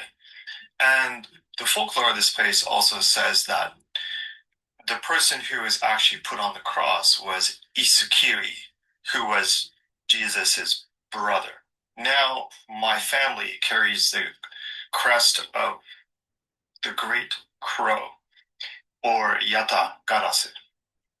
And Karasu, which is the Japanese word for crow, seems to originate in the line of shepherd kings of the Near East. And this lineage begins with Tammuz, the Sumerian god king, who is depicted as a shepherd. It is inherited by Jesus Christ, who is depicted as a shepherd. Lord Krishna is also a part of this tradition.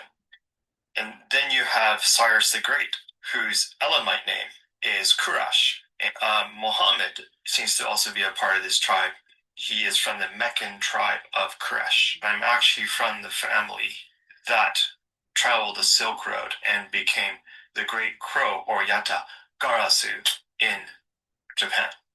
So a lot of this lore about Jesus coming to Japan actually revolves around this suppressed family history. As I mentioned earlier, in the lore, Jesus Christ's brother, who's put on the cross instead, his name's Isukiri. There is a grand shrine in my family called Ishikiri, and Ishikiri is spelt stone cutter, so refers to Freemasons. My understanding then is probably the story of his crucifixion was faked by Masons. The person they called Jesus Christ, because Jesus Christ is a title and the name of a god, his lineage was saved and brought to Japan. The whole tale was engineered to hide this. The people who worked on this, my family, embedded the clues of this truth in a lot of Japanese esoteric sites. So that's actually the true story of the Tomb of Christ. And here it is. Merry Christmas from Kyoto. My name is Shindo Hazumi. I'm from the Hazumi clan. And I want to talk to you today about strange history that's been circling around, about the theory that Jesus Christ did not die on the cross. Okay, let's start over. What I'm going to do is I want to check that out. I'm going to go into that and check that. I'm glad you sent it to me. Matter of fact, I'm going to save it. Yeah, but like, you know what I mean? This a man in Japan that's telling, you know what I'm saying? So it's just like more puzzles of the pieces of the puzzle be getting revealed as time goes by. You know what I mean? Yeah, Like, more comes out. I was looking for him to say the true name, because I know that even though he was saying Jesus, then he was saying that when he said something there, said, well, this isn't the true name, but that's the title. I said, okay, I'm gonna try to see where he's going. Because we all know that his name wasn't Jesus. well, that's why he used that name, because that's the name that common people know. Exactly. I'm with you. I'm with you. So I listened for clues. So I was listening what he was saying, and was he going to try to say, well, that was not his true name, or just to see what he said? Because when Yeah, people stick with something, theory. You know what I mean? He not saying it's that's the what I'm saying. So when people stick with something for so long, knowing that it's a lie, but then they don't come out and try to give a point, you can't hear when they put the truth in there, because everybody, and like I said, I understand, everybody believes something for so long, they're going to go with what they're saying. But it's at a time when you try to take that lie and show them and see how many people catch it.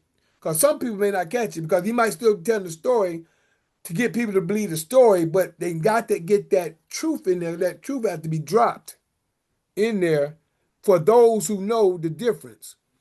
You know, so just like when I'm listening to something, I'm listening to hear the full potential, because I give people a chance to share information, but I'm listening for that dime piece, that jewel, that breaks up the manipulation. That's what I'm listening for. So when I hear something, okay, I got you. But if I don't hear, I'm like, oh, then, but then I don't just totally discredit because now I want to ask Hey, questions. period. Like, have you even broke down where that's from? No, no, no, no, I didn't. I mean, I want to go back to it. No, I'm no, glad I played it. I'm And at, I got it. no. I'm saying how you always say Jesus is not his name, right? But Yeah. have you gone into the origins of that name, Jesus? Why they choosing to put that name? Why is it even in there? Why did they replace it with this name? Like, have you gone into the history of that name? No, I put it like this. I went into the history to understand that East Izus from what my study was. Now from I can't say what anybody else does. My studies is, and from what I have learned from my late teacher, um Izus is from two pagan gods. Ea is the Babylonian god, Zeus is the Greek god. They combined the names. So that's where they got Izus come from. That's where Izus came from. And then when they got the J in the when they created the J, they added the J and took the I out, and this is where Jesus came from. Now I know that point. I know up to that from the history, from what I know. Anything outside of that, I don't know. But I do know that they didn't have a name there in the first place. When they first came up with the Gospels, they didn't have a name there, even though the name was supposed to be in Yeshua. They didn't have a name there until they decided to put either at that time they started with Izus. So that's either one or the other. But I knew the Council of Nicaea started off with Christianity over the world when they came into power. That's what they pushed. And the Crusaders went around making the world accept Jesus Christ, or they killed them off. So this is where the Greek and the Roman Empire, the creator put it, like I just read not too long ago. He put it in their hands for a time and time, then a time and a half or half time. So that was the Greeks, the Roman, and the 400 years. We out of 400 years now. Now is our time to wake up, and a lot of truth is coming about. That's why I really want to get back and check out a little bit more of this information as well, because we're still waking up. A lot of other cultures know more than us because they were the gatekeepers of our history. You know what I'm saying? They were the gatekeepers of our history. Our history has been whitewashed, not realized our history is actually in here.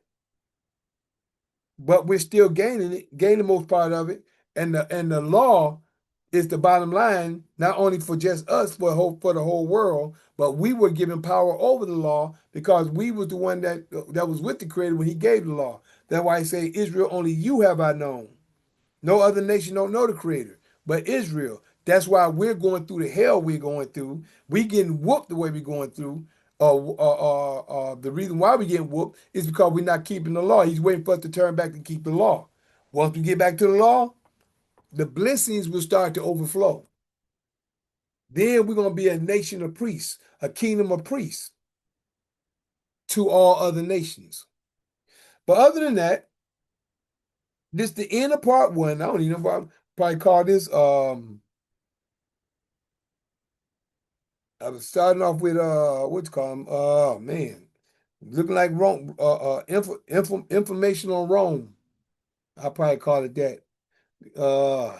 Yeah, something about Rome. It's about the Roman Empire, cause that's what we getting into today to show the information of Rome. I might put it there, information of Rome. All of history, bro, because the original name for Japan ain't even Japan. It was Nippon. Nippon. Yeah, Nippon. Nippon. Oh, okay. Well, there you go. Because remember, they came in and changed everything. That's I mean, what it says. The, everything. the Like you say, history of Rome. Might well say the history of Rome because, like you said, the people uh, the rewrite Romans they came and took over the earth. They changed names everywhere they went. the, the people who change the history is the people who have the reason to change the narrative. You know what I mean? And Yep, usually people who, like you said, they dominated, and so they want to erase history or they want to change the name and all of this kind of stuff like that. They start changing names. They start changing up the story and all of this. So like this is all people's history have been changed. You that's know, fact, bro. go talk to Russians or any sort of people. Like you know what I mean? They'll tell you, oh no, this is the origins of how it used to be. But you know what we see in world history is what they want us to think is the That's real. the guy. That's right. You know what I'm saying? So, but yeah, man, it's a lot of studying for everybody to do, man. You're right. You're right. I like that. We used to call, we say Japan, true name was what? Napalm? Nippon. Nippon? Yeah, Nippon. Nippon. Yeah, look at Nippon. Nippon. Okay. But that's good. And you say that was Japan, not China. Japan. Yeah, yeah. Japan. Nippon. Oh, That's good, bro. That's good to know. if you think about it, what is the original name of America? All of these names wasn't their names. You know what I mean? Thank you. That's right. All That's of right. 100%. yeah, 100%, bro. Yep, because we know they changed a Keebalan to Africa from Africanos. And I remember reading Americus, and then was Americas or Americanos or Americus.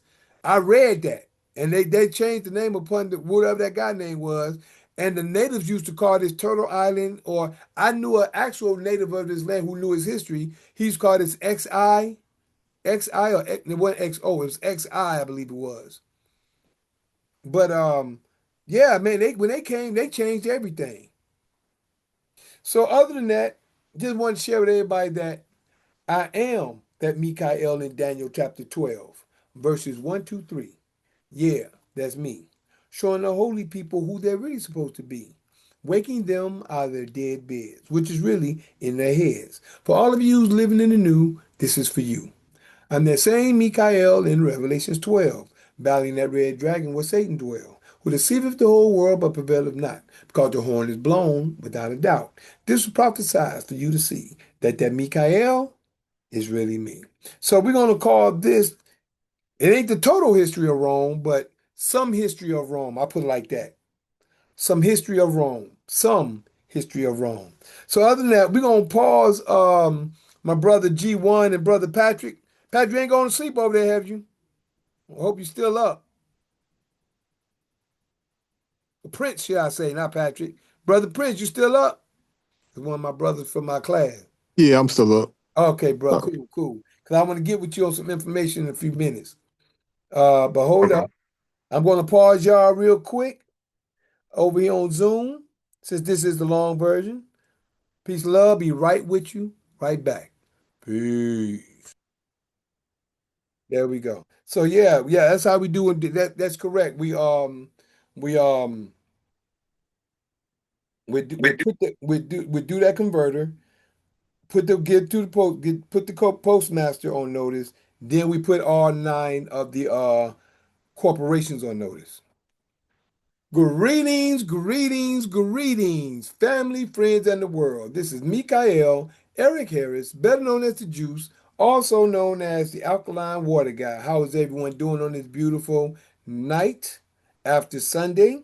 This is part two of Fight Fire with Truth. This is part two of Fight Fire with Truth, which is open conversation.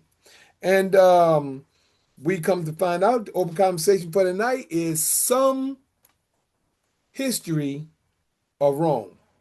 Some history of Rome we shared tonight. Matter of fact, some of the things that we going through, what I went through to get to where we at, what I went through to get to where we at this point in time.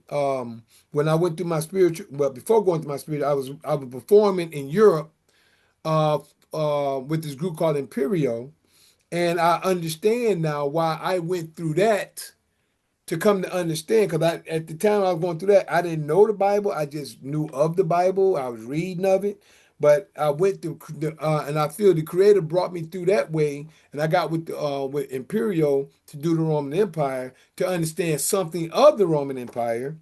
Now, after getting out of that group, we sold $250,000 of our first single. Got a gold CD called Beanie Beanie Vici, which means I came, I saw, I conquered, which what Caesar said and done.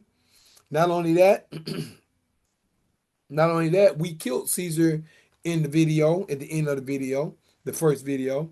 Then we had two more. One was Quo Vadis, which means where you go. And then it's another named Nostra Cooper. I never did get the title in English to that, Nostra Cooper. But I was with them for a year before getting out the group. And after that, going through my spiritual awakening, went through my spiritual awakening. And I've been on my quest to learn knowledge from that point on. And before even getting started, excuse me, I made a promise to the Creator. If He brought me to the truth, I will put the truth in songs and writing and give it to the world. It's up to the world to accept it or reject it. Excuse me. So I'm at the point right now, but what I come through to get to this point, I went through a lot of information through years of study, 30 years, 30 plus now years at that, to come to understand a lot of information I've come to know today. So I just look at the logic of everything of what has happened, what's been happening, and come to understand and understand that the world is under the Roman Empire and has been under for quite some time. And we're actually coming out of it now at this point. And I just went through. Matter of fact, let me get back to the basics. When in part one, I was sharing some information with a new brother out of the UK. He's a new brother just joining with our group organization. It ain't even organization, but if you want to call it that, just joined with us. And there you go. And I was sharing with him some information because he was asking some questions. He was asking questions about about what we do and some things like that. So I was just kind of guiding him and leading him through some of the information about what it is that we do. So and then from that point, and talking about that and really talking about the Roman Empire, I ended up coming up. This was a post that someone made earlier today. This guy named Kenny Boo. Matter of fact, he was watching on Facebook on part one earlier, and this is a statement that he asked. He asked a question about, and I went through this in part one. I went through this in part one. So me going through this part one, he asked the question: Saturday calendar. Pope Gregory was invented in Pope. Let's say Saturday's calendar. Pope Gregory, was invented in 1582. How did Messiah? He said Messiah keep Sabbath. Just asking. And I in part one I kind of broke that down because he also asked another question. He asked, "Can anyone tell me who is this talking about?" Daniel 7:25. And he shall speak great words against the Most High, and shall wear out the saints of the Most High, and think to change times and laws, and they shall be given into his hand from the Creator, until a time, Greek, times, Roman, and the dividing of times, the 400 years that we just come out of. So I just did the breakdown of that in part one after sharing information with Patrick and me and G1 having a conversation as well about some information he shared. I shared at the end of that as well about this guy talking about the prophet of the New Testament, and he went to Japan. So that was something that you need to check out the end of the part one. But right now, what I also said was this: that chapter 13 is equivalent to chapter 7 to 23, 24, and 25 is equivalent to chapter 13 of Revelations. So I'm going to take you through chapter 13 of Revelations right now to give you a better understanding. Dang, I'm right here on it. I'm sitting right here on it. I did 12:12 and I forgot I left it there. Right here on chapter 13. So what I'm going to do, I'm going to start on chapter 13 of Revelations to give you an understanding about Revelation 13 and the Roman Empire. That's why this is called Some History of the Roman Empire. Might as well go ahead and get something ready. I got some more knowledge to come with this that some of y'all may not understand or know about. So this is some information to go with what we getting ready to talk about. I have to go into my archives on you.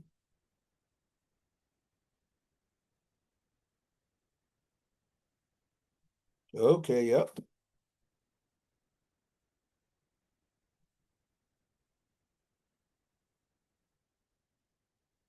This is the last part of that's verse 18 there of Revelation 13. You go to the other part.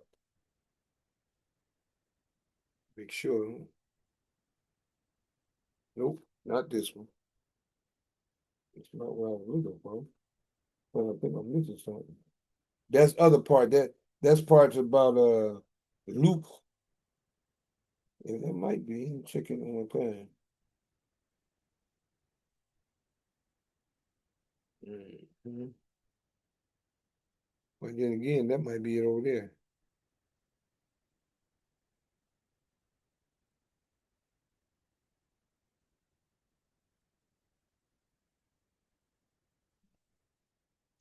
Okay, now this Luke and Marcy and stuff like that.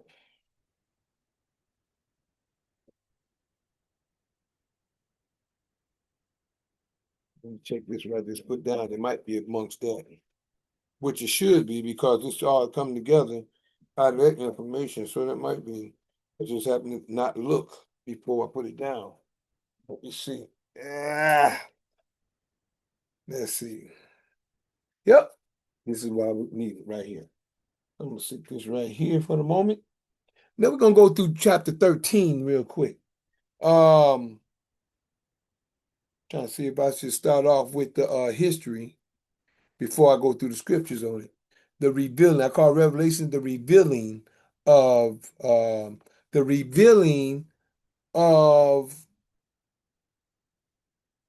the scriptures of prophecy, the revealing of prophecy. So what I'm gonna do is I'm gonna wait. I'm gonna come on go through this, and as I go through this, I'm gonna break it down as we go. If I have to stop and get that, I'll do that. But right now, we're gonna start off in Revelation chapter 13. This is the revealing. I call Revelation the revealing of prophecy. So there's certain things in here that reveals what was spoken of in prophecy. That's why I call Revelation the revealing. So we're gonna start off at 13. Matter of fact, before we do that, we got to give the understanding of who the dragon is. So the dragon, some history of Esau. Might as well go ahead and hit you real quick. First, we got to understand the great red dragon. The great red dragon is Revelations 12 and 3. But before we get to Revelation 12 and 3, let me just get it set up so you know who the great red dragon is. I really don't want to go too far off into it because I'll be on this baby. I could be on this baby all night breaking down information. But we're going to go to Genesis chapter 27 to show you a little bit of information. Matter of fact, we'll go to Genesis 25. A key verse is this. I'm giving you some information on Esau. This is the beginning. This is his beginning, where he started. And I'm giving you his prophecy and information. I'm not going to read all of it. I'm giving you portions of it. You can do the research on the reading yourself after I share the information. So, right now, we're in Genesis 25. Genesis 25, and we're going to start at 22. We don't go through the whole thing. Most of y'all should be acclimated to the Bible and know some of the stuff I'm sharing. If not, y'all can go back and go behind me and read a little bit more to find out a little bit more. So right now, we're going to start at 22. When Rebecca went and inquired of the Creator. Here we go. This is, we talking about Esau right now. We ain't talking about Jacob. We're going to talk about Esau. Understanding who Esau is compared to him being over the Roman Empire and the world today because of his blessing that was given to him. Now, verse 22. And the children struggled together within her, who? Rebecca. And she said, if it be so, why am I thus? She asked the question. And she went to inquire. She went to inquire of Yah. And Yah said unto her, two nations are in thy womb, and two manner of people. This is what people don't know. Two manner of nations are in thy womb, and two manners of people shall be separated from thy bowels. And the one people shall be stronger than the other people. And that's Esau. Esau is stronger than us as a nation of people. Individually, we're strong. We do things individually and maybe in a small group. But overall, as we can see, Esau is in power. We can't even really come together. But he come together as in war. That's why he's going to be stronger. He's a warrior. You know what I'm saying? His mind is conduct war all the time. That's why I believe when he said one should be stronger than the other people, but the elder should serve the younger. Even though he's going to be stronger, he's going to end up serving us. Here we go. 23. And Yah said unto her, 2 nations are in thy womb, and 2 manner of people shall be separated from thy bowels. And the one people shall be stronger than the other people, and the elder shall serve the younger. 24. And when her days were to be delivered, were fulfilled, behold, there were twins in her womb. Twins. And the first came out red all over like a hairy garment. That's your key right here for Revelations 12:3. That's your key. First came out red all over like a hairy garment, and they called his name Esau. And after that came his brother out, and his hand took hold on Esau's heel, and his name was called Yaakov, which is Jacob. Yeah, okay. And Isaac was 80 years old when she buried him. 27. And the boys grew, and Esau was a cunning hunter. Cunning hunter. A man of the field. All right. And Jacob was a plain man dwelling in tents. And Isaac loved Esau because he did eat of his venison, but Rebekah loved Jacob. So we're going to leave it right there. Number one, my key there was to let you understand the birth of the 2 young men, 2 boys, right? Then, not only that, who was red? It was a key. That's a major key here, right? So, talks about Esau over here, verse 32 and 26, 25 and 32. But we jumping over to 27 right now. And we go into his blessing. We not put Jacob ain't in this mix. We talk about Esau. Esau is who we talking about. Some of the history of Esau, right? So right here, we got verse 38 to 40. It says, and Esau said unto his father, hast thou but one blessing, my father? Bless me, even me also, O my father. And Esau lifted up his voice, and he wept. And Isaac his father answered and said unto him, behold, thy dwelling shall be the fatness of the earth. He got the earth first. We got the dew of heaven, then the fatness of the earth. But he got the fatness of the earth first. It's getting chilly in here. It's getting chilly. I don't know if the door down there open. Thy dwelling shall be the fatness of the earth and of the dew of heaven from above. But this is his key, what people fail to realize. This is Esau's key. And by thy sword, which is war, this is what people fail to look at. And by thy sword shalt thou live, and shalt serve thy brother. And it shall come to pass. By thy sword shalt thou live. That's how he lived. By how? By war.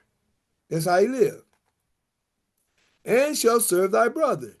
And it shall come to pass when thou shalt have the dominion of what? Of the earth, which he has dominion of at this moment and falling out of it. It shall come to pass when thou shalt have the dominion that thou shalt break his yoke from off thy neck. You should break your brother's yoke from off thy neck once you gain the dominion. We were in power at one time. We were over Esau in a sense, in a certain land, but not over the whole earth. He's going to gain dominion over the whole earth, which he has gained the dominion over the whole earth, which we have shared in Daniel not too long ago, being the 4th beast, in Daniel 23 through 25, as we shared. So he said, and by thy sword, Genesis 27 and 40, and by thy sword shalt thou live, and shalt serve thy brother, and it shall come to pass when thou shalt have the dominion that thou shalt break his yoke from off thy neck. That means that you're going to have the dominion, you're going to break his yoke from your neck, you're going to take over. This is the time when the Greeks came in power over the whole realm of the earth. Then the Romans.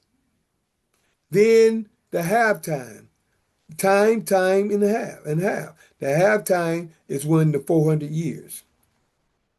That's the half of the quote-unquote century at that time. Not century, but at that time. Might as well say half of the century. So, now let's go to 36 right quick. Genesis 36. Just to give you a little information on the lineage. You'll have to go read all of them. I'm just going to give you just a touch. Right here. 36 is the descendants of Esau, right? Okay, I'm just going to read down here. I started verse 8 at the moment. Thus dwelt Esau in Mount Seir. Esau is Edom. That's verse 8. Y'all can read the whole thing, but I just giving you portions of it. Verse 9. And these are the generations of Esau, the father of the Edomites in Mount Seir. All right? Not going to go you too much, just giving you portions to check out. That's 8 and 9. That's Genesis 36, verse 8 and 9. I'll read them again for you just in case if you missed it.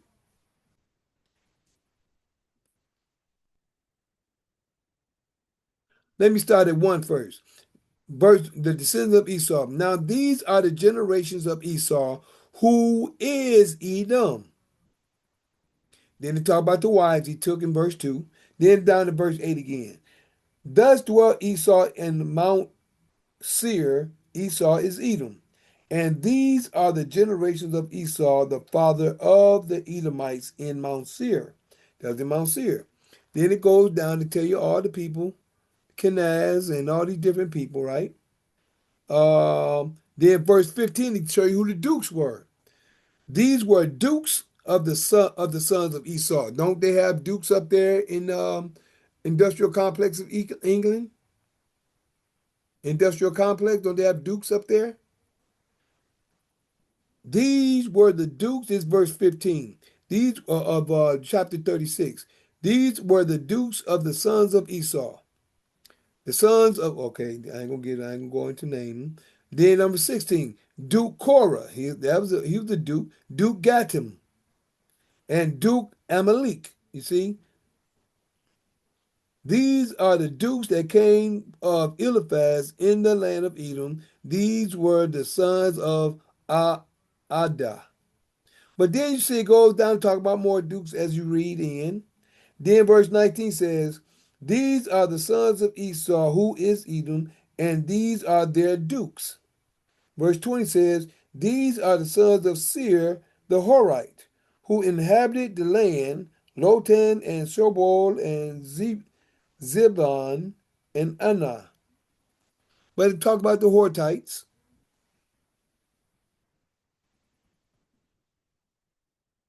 Now the kings of Edom, verse 31. I'm just skipping through to share your points of Esau, the history, and certain points about their lifestyle, and where they were. So I'm just giving you a couple of points of showing who they were. They were dukes.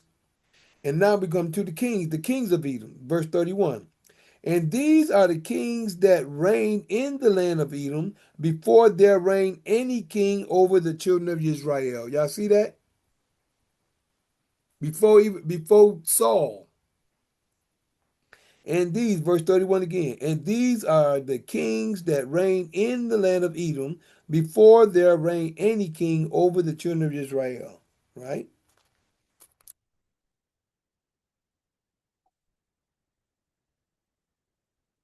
Now I'm hit to 40. And these are the names of the dukes that came of Esau according to their families after their places by their names: Duke Timah, Duke Avila, Duke Jetheth. And the end of 43 said, he is Esau, the father of the Edomites. That's in all 36. The whole chapter 36, from beginning to end, you'll find the lineage of Esau and the things that he and they did. All right. So I wanted to show you that before I get to Revelation 12:3, which is where we're at now. Revelation 12:3 tells you who, and this is where the breakdown comes, and this is Esau over the world, which is the Roman Empire. That's why this is some history of Rome. Some history of Rome. History of Rome. These are the Edomites worldwide. I don't know why I feel like I got a big chill coming over my knees. It was warm not so long ago. Now, 12:3, the great red dragon. The great red dragon is the Greeks. Excuse me. The great red dragon, here we go. And there appeared another wonder in heaven, and behold, a great red dragon. This was power that came upon the earth. A great red dragon having 7 heads. The 7 heads are the 7 continents. This is when they have taken the dominion of the earth. This is the reason why you can mail something from one end of the earth to the other end of the earth. No matter where you want to send it to, it's going to make it there. And there appeared another wonder in heaven, and behold, a great red dragon, excuse me, having 7 heads and 10 horns and 7 crowns upon his head. Let me break that down. Having 7 heads, which is the 7 continents, 10 horns, these are powers, which is kingdoms. The crowns make kingdoms, but the horns make power. These are things set up in power. Horns and 7 crowns upon his head. And at this time, he had 10 horns, 10 things of power, but seven crowns, which is 7 kingdoms.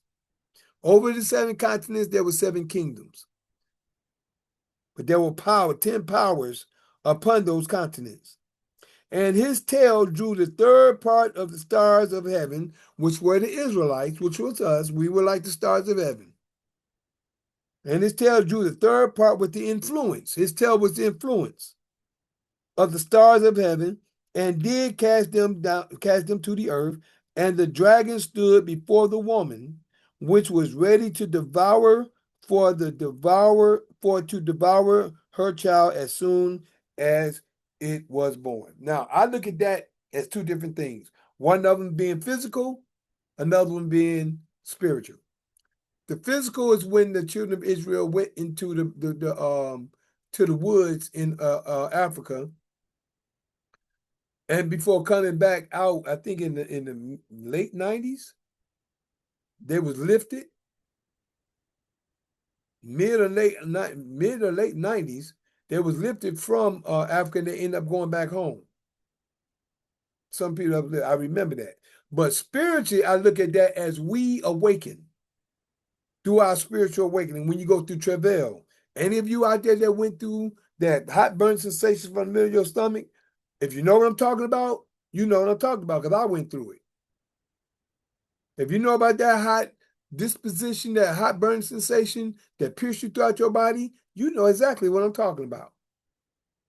So, to me, that was because you got another spirit. You got the good spirit and the negative spirit there while these things are going on with you in your spiritual awakening. I know because I experienced it. I'm telling you what I know. Not what I believe, but what I know. All right? So it says, ready to be delivered, for to devour her child as soon as it was born. That's the spiritual awakening that you have at that time. All right? So, then, we back on, now we're going to go to 13. That was the great red dragon, right? And the rating said red for a purpose. That was supposed to be y'all clue. Some people don't catch clues. That was the actual clue, the red dragon, taking the dominion of the earth.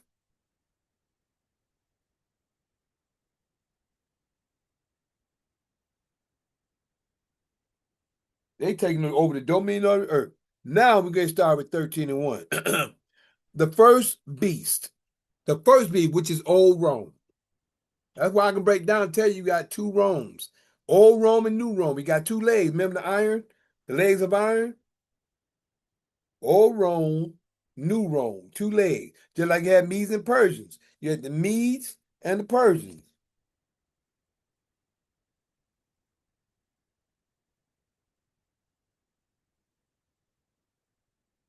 You had the Medes, the chest, they call breast, and the arms. The Medes and the Persian, the both legs. The old Rome and New Rome. This is old Rome we at right now. And I stood upon the sand of the sea and saw a beast rise up out of the sea, having 7 heads, 7 continents, having 7 heads and 10 horns, that we just read a few minutes ago, and upon his horns 10 crowns. Did we not read that in Daniel 7? Did we read that in Daniel 7? Let's hit that real quick. I like sharing the facts. Daniel 7. Excuse me.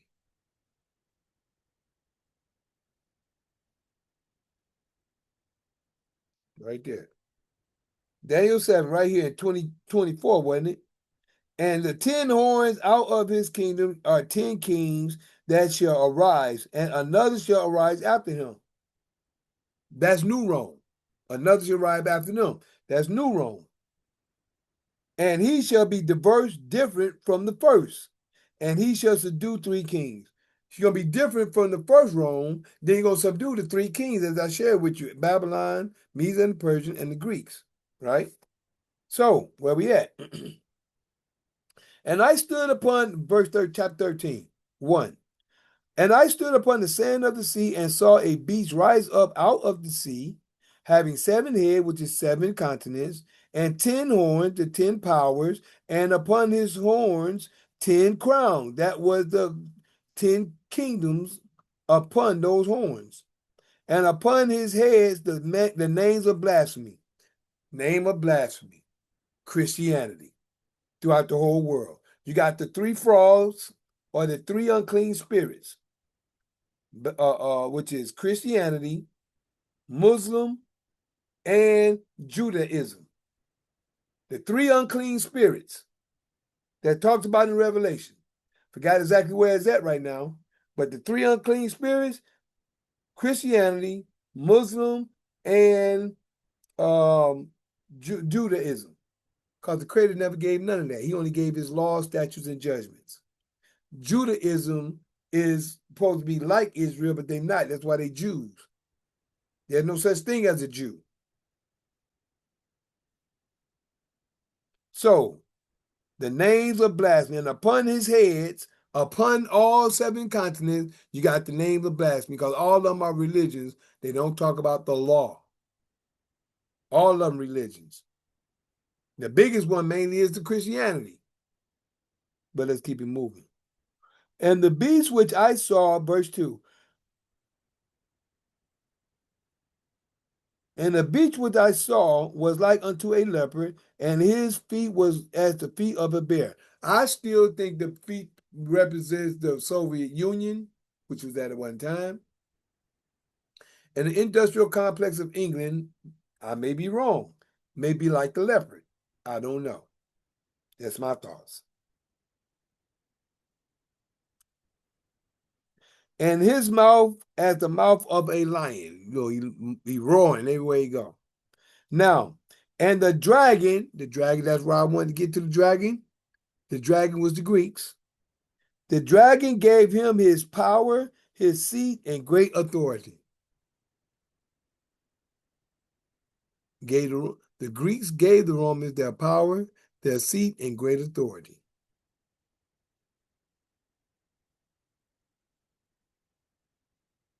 Excuse me. Verse 3. And I saw one of his heads as it was wounded. This is, now I can give you the information on that. Let me read that for you real quick. Now I can give you information about the wounded head.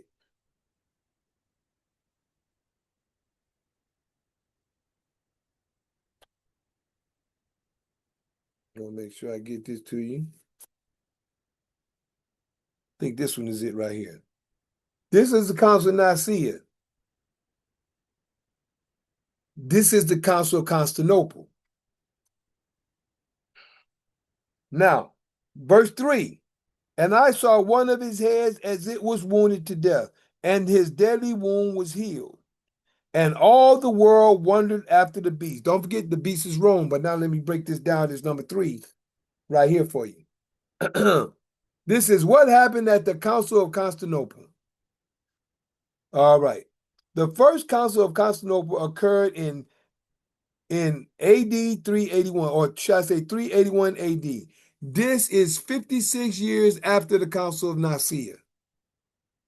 In 56 years of time, we're going to read it though. The first Council of Constantinople occurred in 381 AD in the city of the same name, modern Istanbul, Turkey. It is considered the second of the ecumenical councils after Nicaea in 325 to 381. At the Council of Constantinople, Christian bishops convened to settle several doctrine disputes. You see that? Several doctrine disputes. I'm going to cover this time so you can get right at it. You'll be right on it.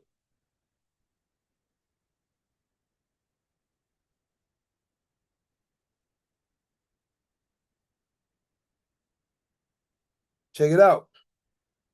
The Council of Constantinople, Christian bishops convened to settle several doctrinal disputes.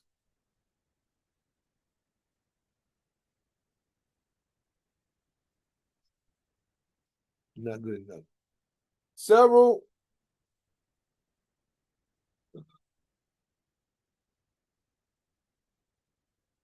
There we go. Ain't got what I need now. Let's get rid of these right here. They're getting old. Here we go. Christian bishops convene to settle several doctrinal disputes, prompted by unrest in the religious leadership of the city. While not as memorable as the Council of Nicaea, the council dealt a fatal blow. There we go. The council felt a fatal blow. That's your key. That's your fatal blow.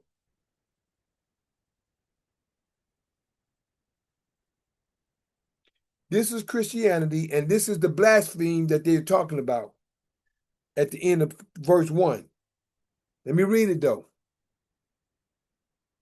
Christian bishops convened to settle several doctrinal disputes prompted by unrest in the religious leadership of the city, while not as memorable as the Council of Nicaea.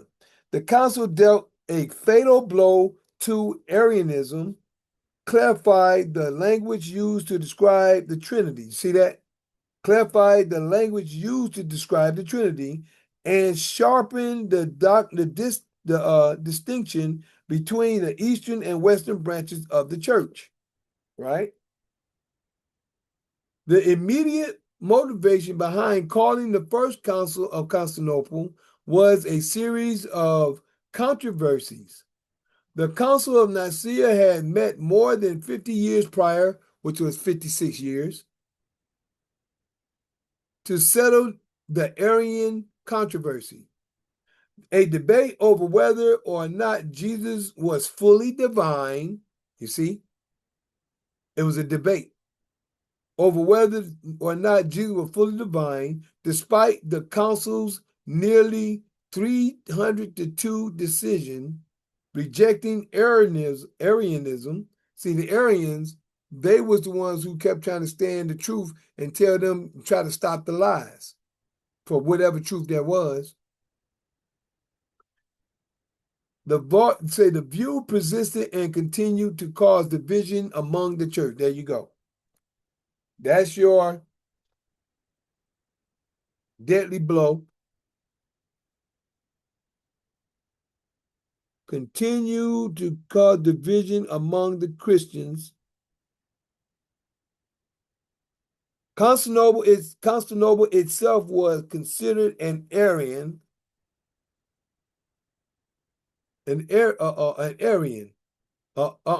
Constantinople itself was considered an Arian city until the new emperor, Theodosius I, attempted to forcibly replace its church leaders with non-Arians. You see that?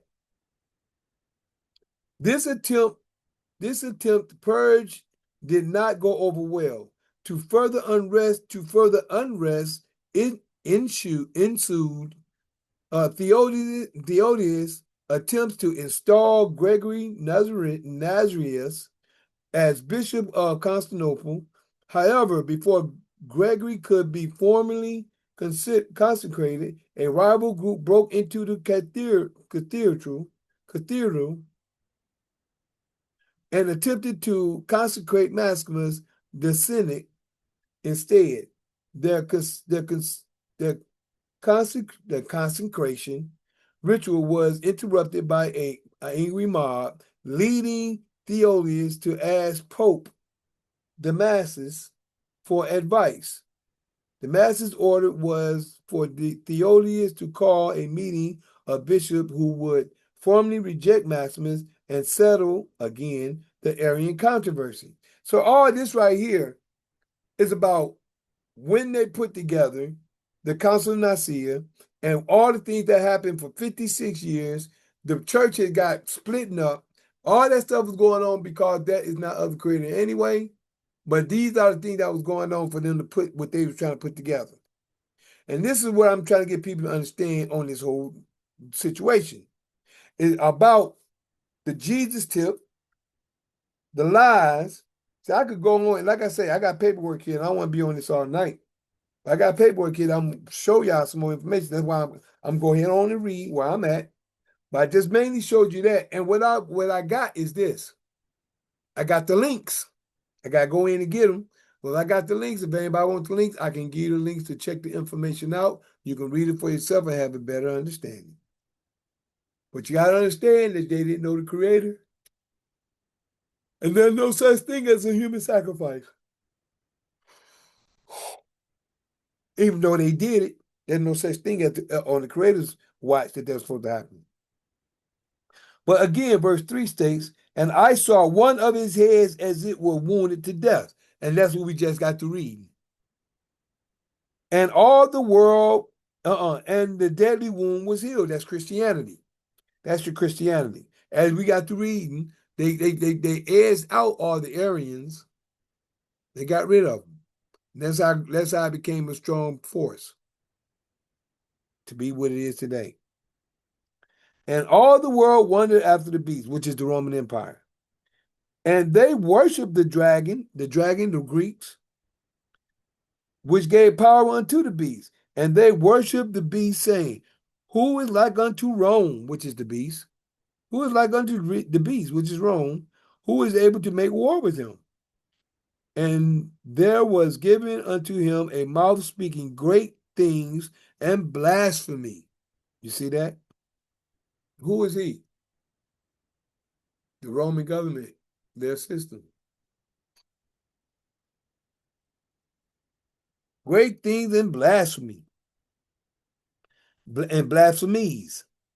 And power was given unto him to continue 42 months. What power? The Creator gave him power to move. And whatever those 42 months is, I think there was Crusaders going around making people accept Christianity. That's my thoughts. But who knows? I can't say that part because I don't know. 6.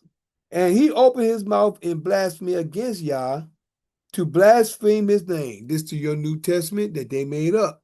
They was going around and make people accept it. They ain't got to Jesus yet, but just the New Testament itself.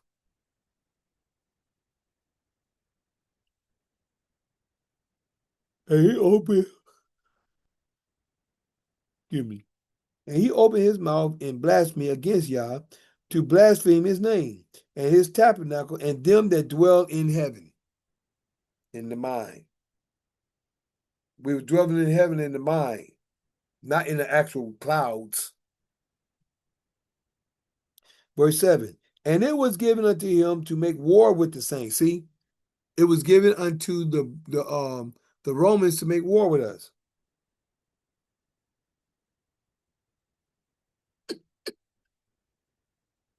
And to overcome them, and power was given him over all kindreds and tongue and nations. That was over all nations.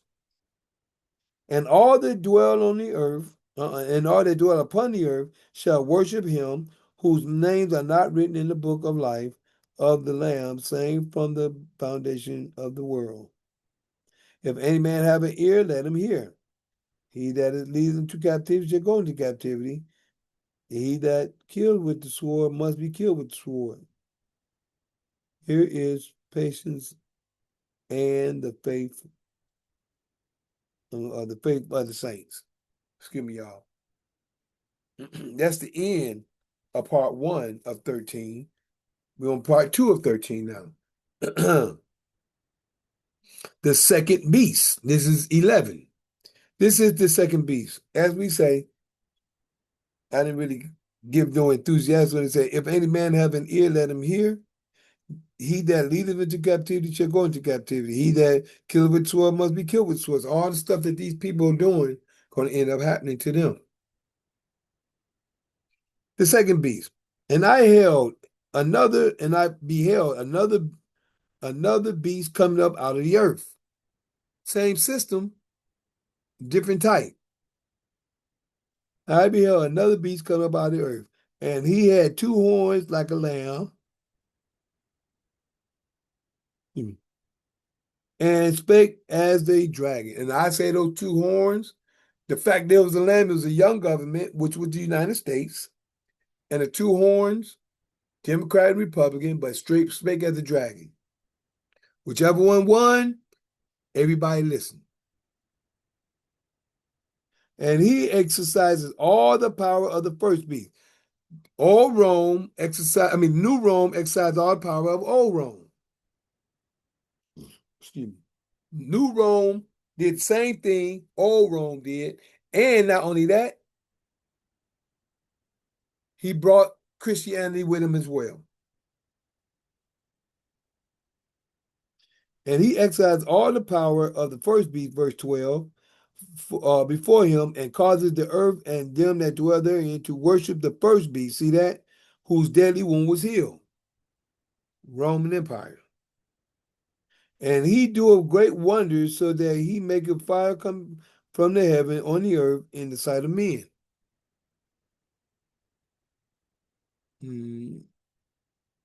Elijah? Which one? Elijah.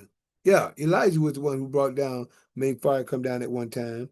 That was but that was for the 2 witnesses. That was one. But right here, I'm looking at this as the nuclear bombs and stuff like that, like they did Hiroshima. And he do great wonders that he make a fire come down from heaven on the earth in the sight of men. That could be in war as well. And deceiveth them that dwell on the earth by the means of those miracles which he had power to do in the sight of the beast, saying to them that dwell on, that dwell on the earth, that they should make an image. And this is what I'm trying to get people to understand. The image is Jesus. Your image is Jesus. I'm a little tired, y'all, so I'm kind of reading through. But I hit 14 again. And deceiving them that dwell on the earth by the means of those miracles which he had power to do in the sight of the beast. And also 13, make fire come down, which was like in Hiroshima. Saying to them that dwell on the earth, that they should make an image to the beast, an image to Rome. The image is Jesus to the Roman Empire. Your symbol is the cross. Your symbol is the cross. Jesus is the image. The Roman Empire is the beast. All right? To be for clarity. Which had the wound by a sword and that's Christianity. The wound by the sword and did live is Christianity. The blaspheme that had the wound by the sword and did live, which is Christianity. And he had power to give life unto the image of the beast, that the image of the beast should both speak. When you read those New Testament words in red, that's your image speaking. It said, what would Jesus do? Jesus said this, Jesus said that. That's your difference. That's how he made him speak. He didn't say make him come to life, though, did he? And he had power to give life unto the image of the beast.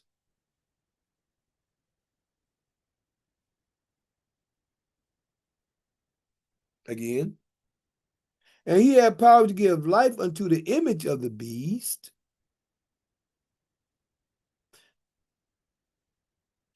that the image of the beast should both speak, the red words in the New Testament, and cause that as many that as would not worship the image of the beast should be killed. Jesus, that image. And how many people worshiping Jesus today? How many people worshiping Yeshua that they changed from Caucasian to black, as they say? As many as would not worship the image of the beast should be killed. And your crusaders went around making people accept that as well. And he causes all. Here you go. Birth certificate, social security card. And he, who is he? The Roman Empire, the beast, causes all, both small and great, rich and poor, free and bond, to receive a mark in their right hand or in their forehead. A mark. Don't I wouldn't. No. That mark, we already know, is the jab. That's the mark. And that no man might buy or sell, save he that had the mark, or the name of the beast, or the number of his name.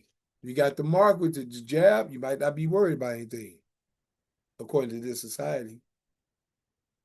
The jab or a number.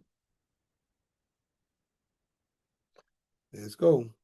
The mark, which is the jab, the name, your birth certificate, social security card, and ID card, in all caps, or the number. This is what we're taking you out of with. All right? And he causes all, both small and great, rich and poor, free and bond, to receive a mark in their right hand or in their foreheads. And that no man might buy or sell. You can't buy without a birth certificate, social security card, ID card, or any of that stuff to get something that's tangible, instead of being getting stuff that's hand-me-down from other people. I'm talking about getting you a car, an automobile, new automobile. I'm talking about getting a house. I'm talking about getting some land. You got to have a birth certificate, social security card, and ID card, because that's where they go get your money from, out of your account. And this is what I've been sharing. They go to your account and get the information, and you don't know you got the account. That's why you have a birth certificate, social security card, and ID card. And he causes them all, both small, great, rich, and poor, free and bond, to receive a mark in their right hand or in their forehead. He is the system.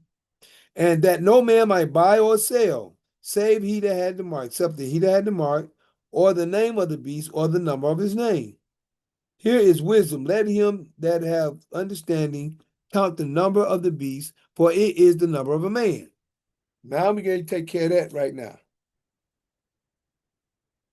Here is wisdom. Let him that has the understanding count the number of the beast, for it is the number of a man, and his number is 603, which is 666. A lot of people say that's 6 neutrons, 6 protons, and 6 electrons, but they ain't talking about that. They way off. It's talking about this name right here. Victorious Philly D. Y'all can look it up yourself. Victorious Philly D.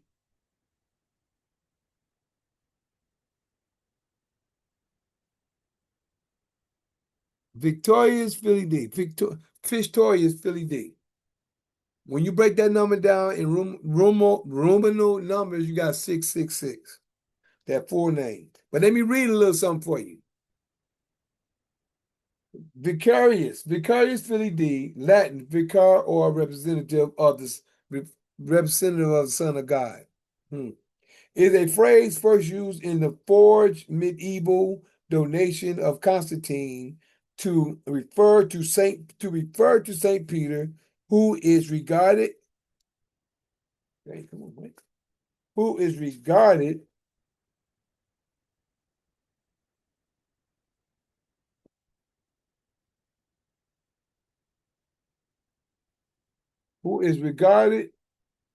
as the vicar of the Son of God, or representative of the Son of God. You see that?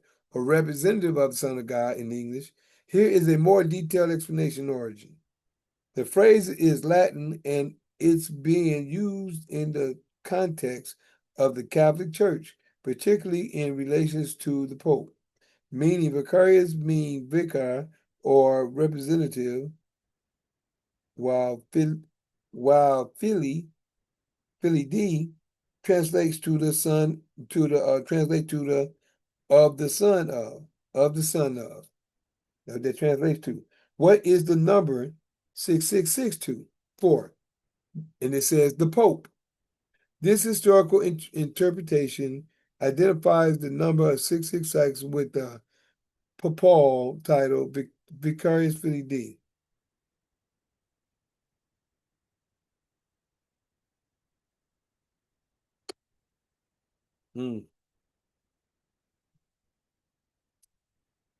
Well, there we go. Sorry, y'all, I'm getting kind of tired. But then we go to what occurred at the Council of Nicaea. I got all this right here on lock in links. I'm going to put them in links because I'm getting tired, y'all. But that's the whole hookup on Revelation 13. Now, if you want to know more understanding about the Creator's fury, now I read that somewhere not too long ago too. I couldn't go straight through it like I want to. That'd take a lot of time. We had 54 minutes already as well. And I would have went, I told you I'll go through this book. I'll show y'all stuff, connecting the dots, showing you the codes and stuff like that. Y'all be like, man, thanks, Father, I can see. But other than that, that was the end. And Vicarious Filii Dei. And when you break that down in numeral numbers, I'm tired, y'all. In numeral numbers, it comes out to 666.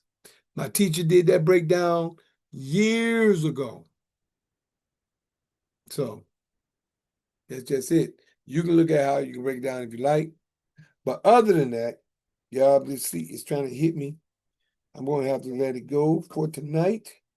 Other than that, I would like to say a little bit more according to the information. Prince, let me ask you, is there anything you wanted to share with what you heard so far, at least? I don't know if this might be new to you. Brother Prince. Some of it was new. But some of it I have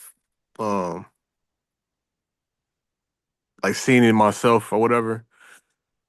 But I ain't gonna say I wanted to share on it, but I agree with a lot of it. I'm gonna say that. I hear you, bro. I hear Actually, you. like I have been at a church before, and they was calling Jesus God, and I found that weird, like real weird. There you go, bro. That was your confirmation. That was for you to see for yourself. If they calling him God, that right there shows you that they off. Yeah. And Yeah. I actually say that a lot, but people be, I don't know, they got all these names for him, but it's like you can't call him the Most High and all of that either. Like, That's it. Because Most High is the creator. Most High is the one that gives us the breath of life. believe it or not, it's like our parents is brainwashed like that too. I feel like my mama is definitely, you know, she Baptist, so you know they kind of in and out on what they call Jesus and God. Right. But see, this is why you being the younger generation, you are to awaken. If they catch it or not, you're the one you're the one who carrying on your generation into the light. You see what I'm saying? Yeah. This is where we at. But I'm glad you see it though. I'm sorry that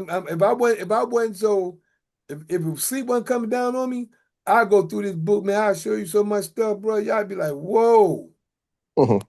for real. But I can only give so much at a time. But I'm glad what I do have is what I'm able to share for those who want it. That's why tonight is called Some History of Rome. And it's just a little bit of it, you know. You good, G1? Brother G1, he might be over to sleep a little bit. But other than that, we're going to get ready to call it a night because I'm tired, y'all. My eyes getting heavy. So I'm glad you're here tonight, though, Prince. Glad you heard a little bit. I'm glad I was able to help you out with your converter as well. Other than that, for everybody else, I thank everybody for coming. And don't forget, I am that Mikhail in Daniel chapter 12, verses 1, 2, 3. Yeah, that's me. Showing the holy people who they're really supposed to be. Waking them out of their dead beds, which is really in their heads. For all of you living in the new, this is for you. I'm the same Mikhail in Revelation 12, battling that red dragon where Satan dwell, who deceiveth the whole world but prevaileth not, because the horn is blown without a doubt. This is prophesied for you to see that Mikhail is really me. And my throat is getting dry.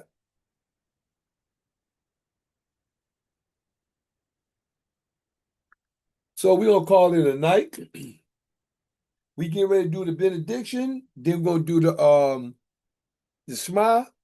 Then we're going to share with y'all how to get back in contact with us throughout the week and how to come to the solving class if you're interested.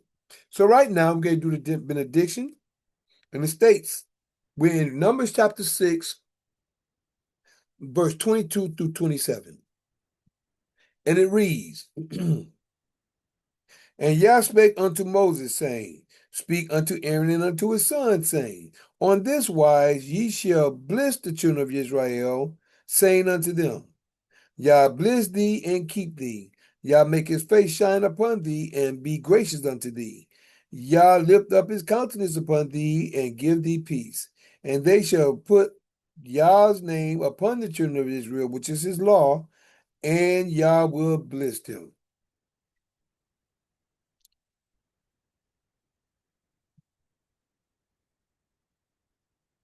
Shema Yisrael, Adonai Eloheinu, Adonai Echad, Baruch Shekebo, Vakuto Violam, Vaed, Hallelujah. Hear, O Israel, Yah our Father is one Father. Blessed be thy glorious kingdom forever and ever. Hallelujah. Praise you, Father, for all you've done, been doing, and plan to do. We thank you for bringing us together on this beautiful night. Bring your word out for them to see and understand things that they may or may not know, that they may gravitate closer to you, knowing your knowledge, your information of the history and the information that people need to know. In your holy word and spirit and all things we pray. Hallelujah. Hallelujah. Hallelujah. Thank you, Father. All right. Now, for everybody, again, at this last point, I'd just like to share with you, if you're interested in joining us in the Sovereign Class of Knowledge, we're here on Tuesday mornings and the night after Tuesday at 7 a.m., 7:30 a.m., and 9 o'clock p.m. There's 7:30 a.m. and 9 o'clock p.m. We're right here on Zoom privately. We're on Zoom private. And if you'd like to connect with us, please text me your name, number, and email, and also text me you'd like to know more about the Sovereign Class of Knowledge. And what we'll do is we'll take your Google, your email, put it in your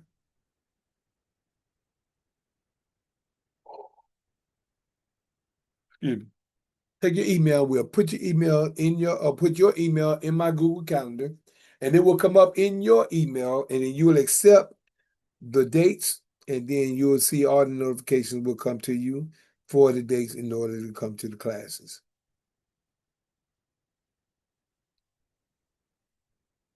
For to come to classes.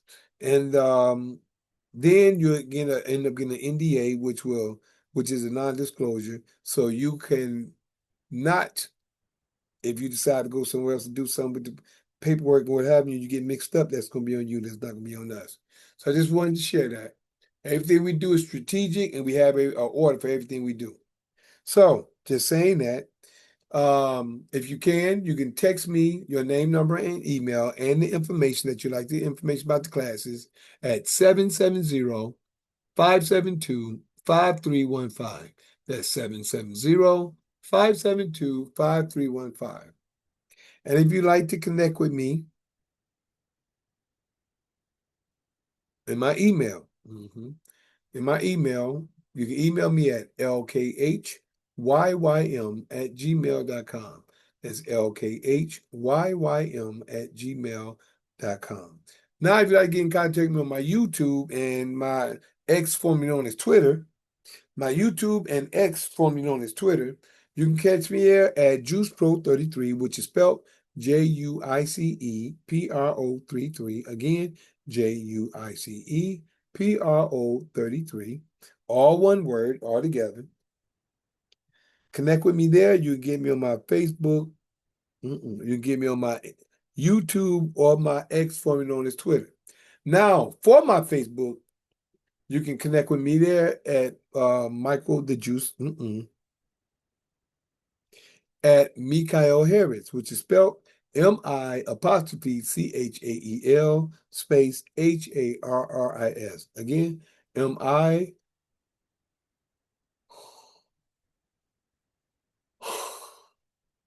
Excuse me, my Facebook is MI''CHAEL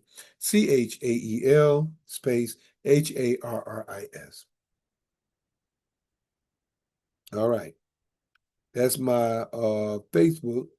Now my Instagram and one of my TikToks. My Instagram and one of my TikToks, you can catch me at Lkhyym _ the juice, which is spelled LKHYYM _ THEJUICE. Again, that's LKHYYM _ THEJUICE. All right. My other TikTok and my other YouTube, you'll find me at